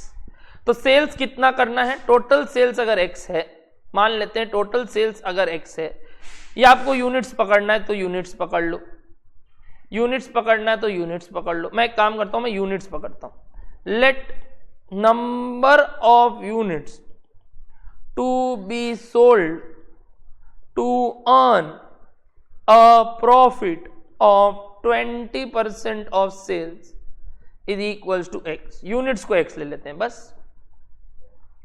अगर यूनिट्स x है, अगर यूनिट्स x है तो 50x टोटल सेल्स हो गया, क्योंकि एक यूनिट बेच के 50 रुपया, और वेरिएबल कॉस्ट इज 35x, तो माइनस करके आया 15x कंट्रीब्यूशन। चलेगा? Total contribution 15x, total fixed cost है 7,20,000, माइनस करने से 15x minus 7,20,000 is your profit which must be equals to 20% of sales. ये सेल्स था, सेल्स का 20%। अब इस इक्वेशन को सॉल्व करके पहले x निकाल लो, यानी यूनिट्स में बता दो, फिर रुपीज में बता देना इंटू 50 करके, क्या दिक्कत है। तो इस बात को अगर मैं करूंगा तो 20% यानी कि 10x इधर और 15x इधर, यानी 5x इज इक्वल्स टू 72, तो 7,20,000 डिवाइडेड बाई 5 यानी x is equals to 144,000 units बेचना पड़ेगा। अब सिंस रुपीज में मांगा आंसर, तो इंटू 50 रुपीज सेल्स कर दो, तो आंसर आ गया 72 लाख का सेल्स करना होगा। टोटल सेल्स कितना करना होगा? 72 लाख का। ये पार्ट 2 वाला सवाल अपने क्लास में अनगिनत सम्स में किए हैं, करेक्ट? ठीक, तो पार्ट 1 पार्ट 2 क्लियर। पार्ट 3 में ऐसा क्या दिक्कत हुआ जो बच्चे बोल रहे हैं भैया पार्ट 3 नहीं बना? आओ, extra unit, word is very important. Extra unit यानी और कितना बेचना होगा, which should be sold to obtain present profit if it is propose to reduce the selling price by 20%। बड़ा ध्यान से सुनना, बड़ा ध्यान से सुनना। पहले बताओ प्रेजेंट प्रॉफिट कितना है, और एक केस मैं करूंगा, सेकंड आप करेंगे। प्रेजेंट केस है कि प्रेजेंटली 4,80,000 का प्रॉफिट हो रहा है और हमको यही बताना है, और अभी मैं कितना माल बेच रहा हूं? 80,000। ठीक, 80,000 माल बेच के 4,80,000 का प्रॉफिट कमा रहा हूं। बट बोल रहा है अगर मैं सेलिंग प्राइस 20% से गिरा दूं तो ऑब्वियस सा बात है इतना ही प्रॉफिट कमाने के लिए मेरे को और यूनिट्स बेचने पड़ेंगे। ध्यान से सोचो, और यूनिट्स बेचने पड़ेंगे। बिल्कुल सर, तो वही वो पूछ रहा है और कितना यूनिट्स बेचना पड़ेगा। ठीक है, वेरी वेरी इंपॉर्टेंट। इसलिए अंबिका मैं बोलता हूं वर्ड पे जोड़ दो, एक्स्ट्रा यूनिट्स। ठीक है, इसलिए यहां गड़बड़ हो जाएगा। फाइनल आंसर में अगर आप टोटल यूनिट्स लिख देंगे तो आपका थोड़ा नंबर कट जाएगा जो आपने लिखा 240 और 480, और वही पायल ने भी गलती किया था। करेक्ट पायल? और वही गलती अनंत ने भी किया। करेक्ट अनंत? तो देख रहे हो वर्ड कितना इंपॉर्टेंट होता है एग्जाम हॉल में। अगर आज आप में प्रेशर नहीं है उसके बावजूद आप ये वर्ड एक्स्ट्रा मिस कर दे रहे हो तो एग्जाम हॉल में तो कहीं नहीं दिखेगा, ये ब्लैंक हो जाएगा। आओ पहले मैं इस सम्स करता हूं। अभी सेलिंग प्राइस कितना है? 50। इसको 20% से गिरा दो यानी 80%। तो बताओ न्यू सेलिंग प्राइस कितना हो गया? न्यू सेलिंग प्राइस कितना हो गया? ₹40। न्यू सेलिंग प्राइस क्या हो गया? ₹40। ये केस 1 है। और केस 2 यदि 25% से गिरा दूं, केस 2 अगर 25% से गिरा दूं तो न्यू सेलिंग प्राइस कितना हो गया? 37.5। दो केस था सवाल में, अगर 20% से गिरे तो क्या, और अगर 25% से गिरे तो क्या। बट मैं एक बात बोलूं, दोनों केस में वेरिएबल कॉस्ट तो सेम ही रहेगा। आपने कम दाम पे बेचा, इसका मतलब थोड़ी आपका खर्चा कम लग रहा है। खर्चा तो अभी भी उतना ही लग रहा है, यानी अभी भी 35 रुपया का वेरिएबल कॉस्ट है, 35 रुपया का वेरिएबल कॉस्ट है। तो दोनों के केस में कंट्रीब्यूशन पर यूनिट क्या है? और देखो यहां सेलिंग प्राइस इज चेंजिंग, मतलब PV ratio will change. Correct, ये रीजन था, याद करो, पढ़े थे अभी रिवीजन करते वक्त। तो यहाँ 5 रुपया आया और यहाँ 2.5 रुपया आया कंट्रीब्यूशन पर यूनिट। ध्यान रखो कंट्रीब्यूशन पर यूनिट कितना आया? 2.5 रुपया। तो बताओ मैं पहले पहला वाला केस करूं। अगर पहले वाले केस में मैं पकड़ रहा हूं अगर मेरे को उतना ही प्रॉफिट कमाना है 4,80,000, उसके लिए let number of units to be sold B, total number of units पकड़ रहा हूं ए। टोटल यूनिट्स कितना सेल करना है? ए पकड़ रहा हूं ए। तो बताओ टोटल कंट्रीब्यूशन कितना हो जाएगा? टोटल कंट्रीब्यूशन कितना हो जाएगा? टोटल कंट्रीब्यूशन हो जाएगा भैया 5 into A, number of units into A, minus fixed cost कितना है? 720 से प्रॉफिट वही आना चाहिए, सम्स ने बोला था कितना? 4,80,000। करेक्ट बात सबको समझ में आया? सेलिंग प्राइस गिरने से वेरिएबल कॉस्ट तो वही रहा, यानी कंट्रीब्यूशन गिरा। तो अगर मैं ए यूनिट्स टोटल में सेल करता हूं और उतना ही प्रॉफिट कमाना है, उतना ही फिक्स्ड कॉस्ट कवर करना है, therefore A is equals to कितना निकाल सकते हो, 12 लाख डिवाइडेड बाई 5, 2,40,000 यूनिट बेचना पड़ेगा अब। और पहले कितना बेच रहे थे, 80,000। पहले 80,000 बेच रहे थे, अब 2,40,000 बेचना पड़ेगा, यानी एक्स्ट्रा कितना बेचना पड़ेगा, एक्स्ट्रा यूनिट। समझते मांगा था extra units to be sold, तो 2,40,000 से माइनस 80 कर दो, यानी 160 यूनिट्स, 1,60,000। ये था सम्स में एक ट्रिकी पार्ट। आपने भले ही 2,40,000 निकाल लिया, बट अगर आप ये बात नहीं निकालेंगे तो गड़बड़ हो जाएगा, क्योंकि वर्ड वाज एक्स्ट्रा। क्या सब बच्चों को पार्ट 3 का केस 1 वाला सिचुएशन क्लियर हुआ? सेम केस में आप ये निकाल लो, इस बार बी पकड़ लो नंबर ऑफ यूनिट्स, क्योंकि यहां ए पकड़ चुके हो, एक बार एक्स पकड़ चुके हो, तो सेम सम्स में बार बार एक्स मत लो। भैया लेने को हम कर भी तो सकते हैं, कर दो, कोई दिक्कत नहीं है, इसमें नंबर नहीं कटेगा कि आपने 3 बार एक्स ले लिया एक ही सम्स में, ले सकते हो, कोई दिक्कत नहीं। मैं थोड़ा सा मैथमेटिकल आदमी हूं तो मेरे को चलता है, अपना चलता है। सेम चीज, प्रॉफिट उतना ही कमाना है। तो इस बार बी कितना होगा बताओ, इस बार बी कितना होगा बताओ। इस बार बेचना होगा 4,80,000 यूनिट्स, और ऑलरेडी कितना बेच रहे थे, 80, तो एक्स्ट्रा कितना बेचना पड़ेगा, 4 लाख। क्या सबको क्लियर है? पार्ट 3 का दोनों ऑप्शन एक ही बात है, अगर एक केस समझ गए तो दूसरा भी समझ जाओगे। Good.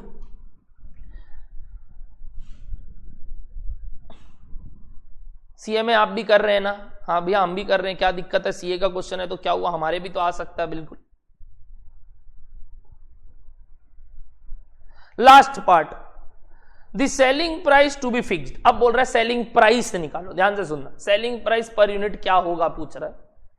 To bring down its break even point to 10,000 unit under the present conditions. एक मिनट, प्रेजेंट कंडीशंस फॉलो करने बोला, बस एक चीज चेंज करने बोला। क्या क्या पहले बताओ? बोला सेलिंग प्राइस पर यूनिट को मैं कुछ और पकड़ लेता हूं, के। सेलिंग प्राइस पर यूनिट के, ऐसा कितना सेलिंग प्राइस करे अंडर द प्रेजेंट कंडीशन कि मेरा break even point in units कितना आए, 10,000 यूनिट्स, यानी बाकी चीज सेम होगा। वेरिएबल कॉस्ट पर यूनिट कितना रहेगा, वही 35। वेरिएबल कॉस्ट पर यूनिट कितना रहेगा, वही 35 है कि नहीं? वेरिएबल कॉस्ट पर यूनिट कितना रहेगा, वही 35, ध्यान से सुनना। और फिक्स्ड कॉस्ट भी कितना रहेगा, वही 7,20,000। तो अब पूछ रहा है कितना सेलिंग प्राइस होने से मेरा ब्रेक इवन पॉइंट 10,000 में ही अचीव हो जाएगा। और उस केस में variable cost same, fixed cost same, under the same condition बोल रहा है। तो एक बात बताओ, what will be contribution per unit? भैया कंट्रीब्यूशन पर यूनिट हो गया k माइनस 35, एक्स के माइनस 35 हो गया ना। And we know break even point in units is equals to fixed cost by contribution per unit. तो इस इक्वेशन को यूज करके के निकाल लो। समझ में आया? इस इक्वेशन को यूज करके के निकाल लो। देखो एक बार सब बच्चे, answer will be exact 107। Answer will be exact 107। देखो बच्चों समझ में आया? अगर सेलिंग प्राइस चेंज करने बोल रहा है तो सेलिंग प्राइस को के लेके वेरिएबल कॉस्ट माइनस कर दो जो कि सेम रहेगा, तो कंट्रीब्यूशन हो गया k minus 35। And we know break even point in units 10,000 is equals to fixed cost by contribution per unit, and hence by solving this very equation we get k as 107। सब बच्चे समझ में आया? अच्छा सवाल MTP series 1 का, तो ये ध्यान रखना, ये क्वेश्चन इंपॉर्टेंट है, लिख सकते हो आप। एमटीपी सीरीज 1 जो आपके एक ही है, आपके इंस्टीट्यूट के साइट में एक ही रहता है। ये जो है आपका साइट, उसमें अगर आप चेक करो तो जो आपका मॉक टेस्ट पेपर है paper 3 cost and management accounting का, उसमें 2 ही अभी है, सीरीज 1 सीरीज 2। ये थोड़े देर में गायब हो जाएगा, तो इन सब फाइल को सेव कर लिया करो। क्यों गायब हो जाएगा भैया? पुराना नहीं है, तो अभी ये पुराने हो चुके हैं, मई वाले, मार्च में आया हुआ है सीरीज, तो अब आप लोग के लिए आने वाला है इंस्टीट्यूट का मॉक टेस्ट सीरीज, तो ये उड़ेगा तब वो आएगा, तो इसको सेव कर लो अगर चाहिए तो क्वेश्चन 1 मैंने आपको करा दिया, आंसर नहीं देख रहे हैं अपने यहाँ, सीरीज 2 देखते हैं। चलो आज का आखिरी सवाल, फिर छुट्टी। बस सारा बाकी का मैंने पहले ही प्रैक्टिस करा लिया, एक और कर लेते हैं। हाँ,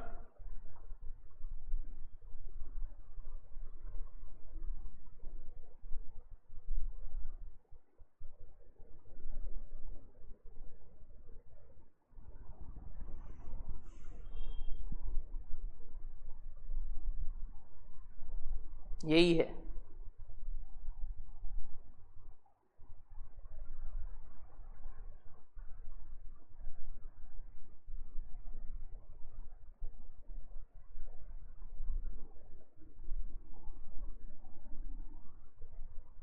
देखो बहुत सुंदर डिसीजन मेकिंग के ऊपर एक क्वेश्चन, जैसे अपने बोले ना क्या करना चाहिए कंपनी को, ट्राई करोगे पहले आप, ट्राई करोगे पहले आप, बुद्धि लगाओगे।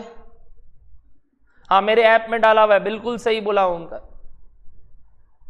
पहले आप 5 का ए ट्राई करो। अब अगेन 10 मार्क्स का question, very very good question, ठीक है, ट्राई करोगे सब। बस ये कर लो, मेरा लेटेस्ट सब चीज भी कवर हो जाएगा, बाकी का अपने क्लास में बुक में ऑलरेडी कवर कर चुके हैं। ये सवाल रेगुलर प्रैक्टिस में था, वेरी गुड। जो लोग रेगुलर प्रैक्टिस कर रहे हैं उनको समझ में आएगा उस चीज का अहमियत, कि देखो मैंने पहले ही इसको रेगुलर प्रैक्टिस में दे दिया था, मेरे को थोड़ी मालूम था ये आया है, और देखो वो आ गया। तो आप समझो पिटारा है, और पिटारा को अगर आप रेगुलर प्रैक्टिस के थ्रू करो तो बहुत इंपॉर्टेंट है। जो हम लोग अपने ऐप में डालते हैं सीएमए सीए, आप लोग का अलग अलग है रेगुलर प्रैक्टिस, और आप दोनों करना चाहिए आप लोग को। तो अगर था तो आई विल सजेस्ट कि आप होमवर्क में कर लो, तब आपसे बन जाएगा, ऐसा कोई बात नहीं है। तो इस सवाल का आप प्रैक्टिस खुद से कर लो, उतार सकते हो सवाल, और इसको मैं होमवर्क में दे देता हूं, चलेगा। Next session I will take for standard costing. Pawan एक बार उतार लो बच्चा, कारण इसके बाद आपका भी क्लास है, अभी चल रहा होगा, अकाउंट्स का स्टार्ट होने वाला है, और मेरा भी वापस क्लास है 11:30 से, ठीक है। तो इन सबको उतार लो तो कर लोगे, नहीं तो आप खुद सर्च कर सकते हो पवन। अगर आपको समझ चाहिए मैं ग्रुप में डाल देता हूं आपके सीएमए वाले में, नहीं तो भी आप लोग भी, ऐसा थोड़ी है कि कुछ दिक्कत है आपको आईसीआई का साइट में जाने में, तो ICI.org में जाओ, स्टूडेंट्स पोर्टल में जाके आपने जाओ, BOS पोर्टल में, BOS पोर्टल नॉलेज पोर्टल में जाके आप चले जाओ अपना कॉस्ट वाला पेपर, कॉस्ट वाला पेपर में जाके मॉक टेस्ट वाला का सीरीज 2।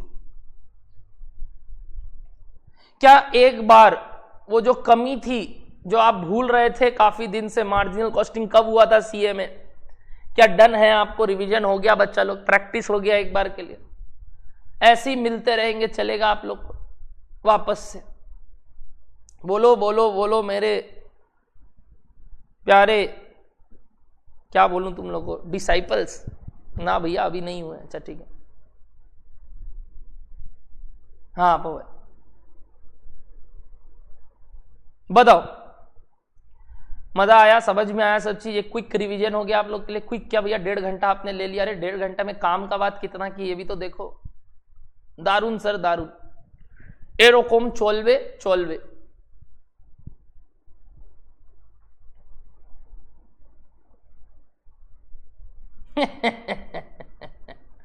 आई कैन अंडरस्टैंड तुम क्या कर रहे हो पवन, किनका कॉपी कर रहे हो, ठीक। आओ चलो, दैट्स इट फॉर टुडे, मिलते हैं नेक्स्ट सेशन में। और I will upload this class again in Naveen classes channel, don't worry. तो जिनके पास भी नवीन क्लासेस चैनल का अभी तक है उनको मिल जाएगा, कोई दिक्कत नहीं। Thank you so much, yes Tata.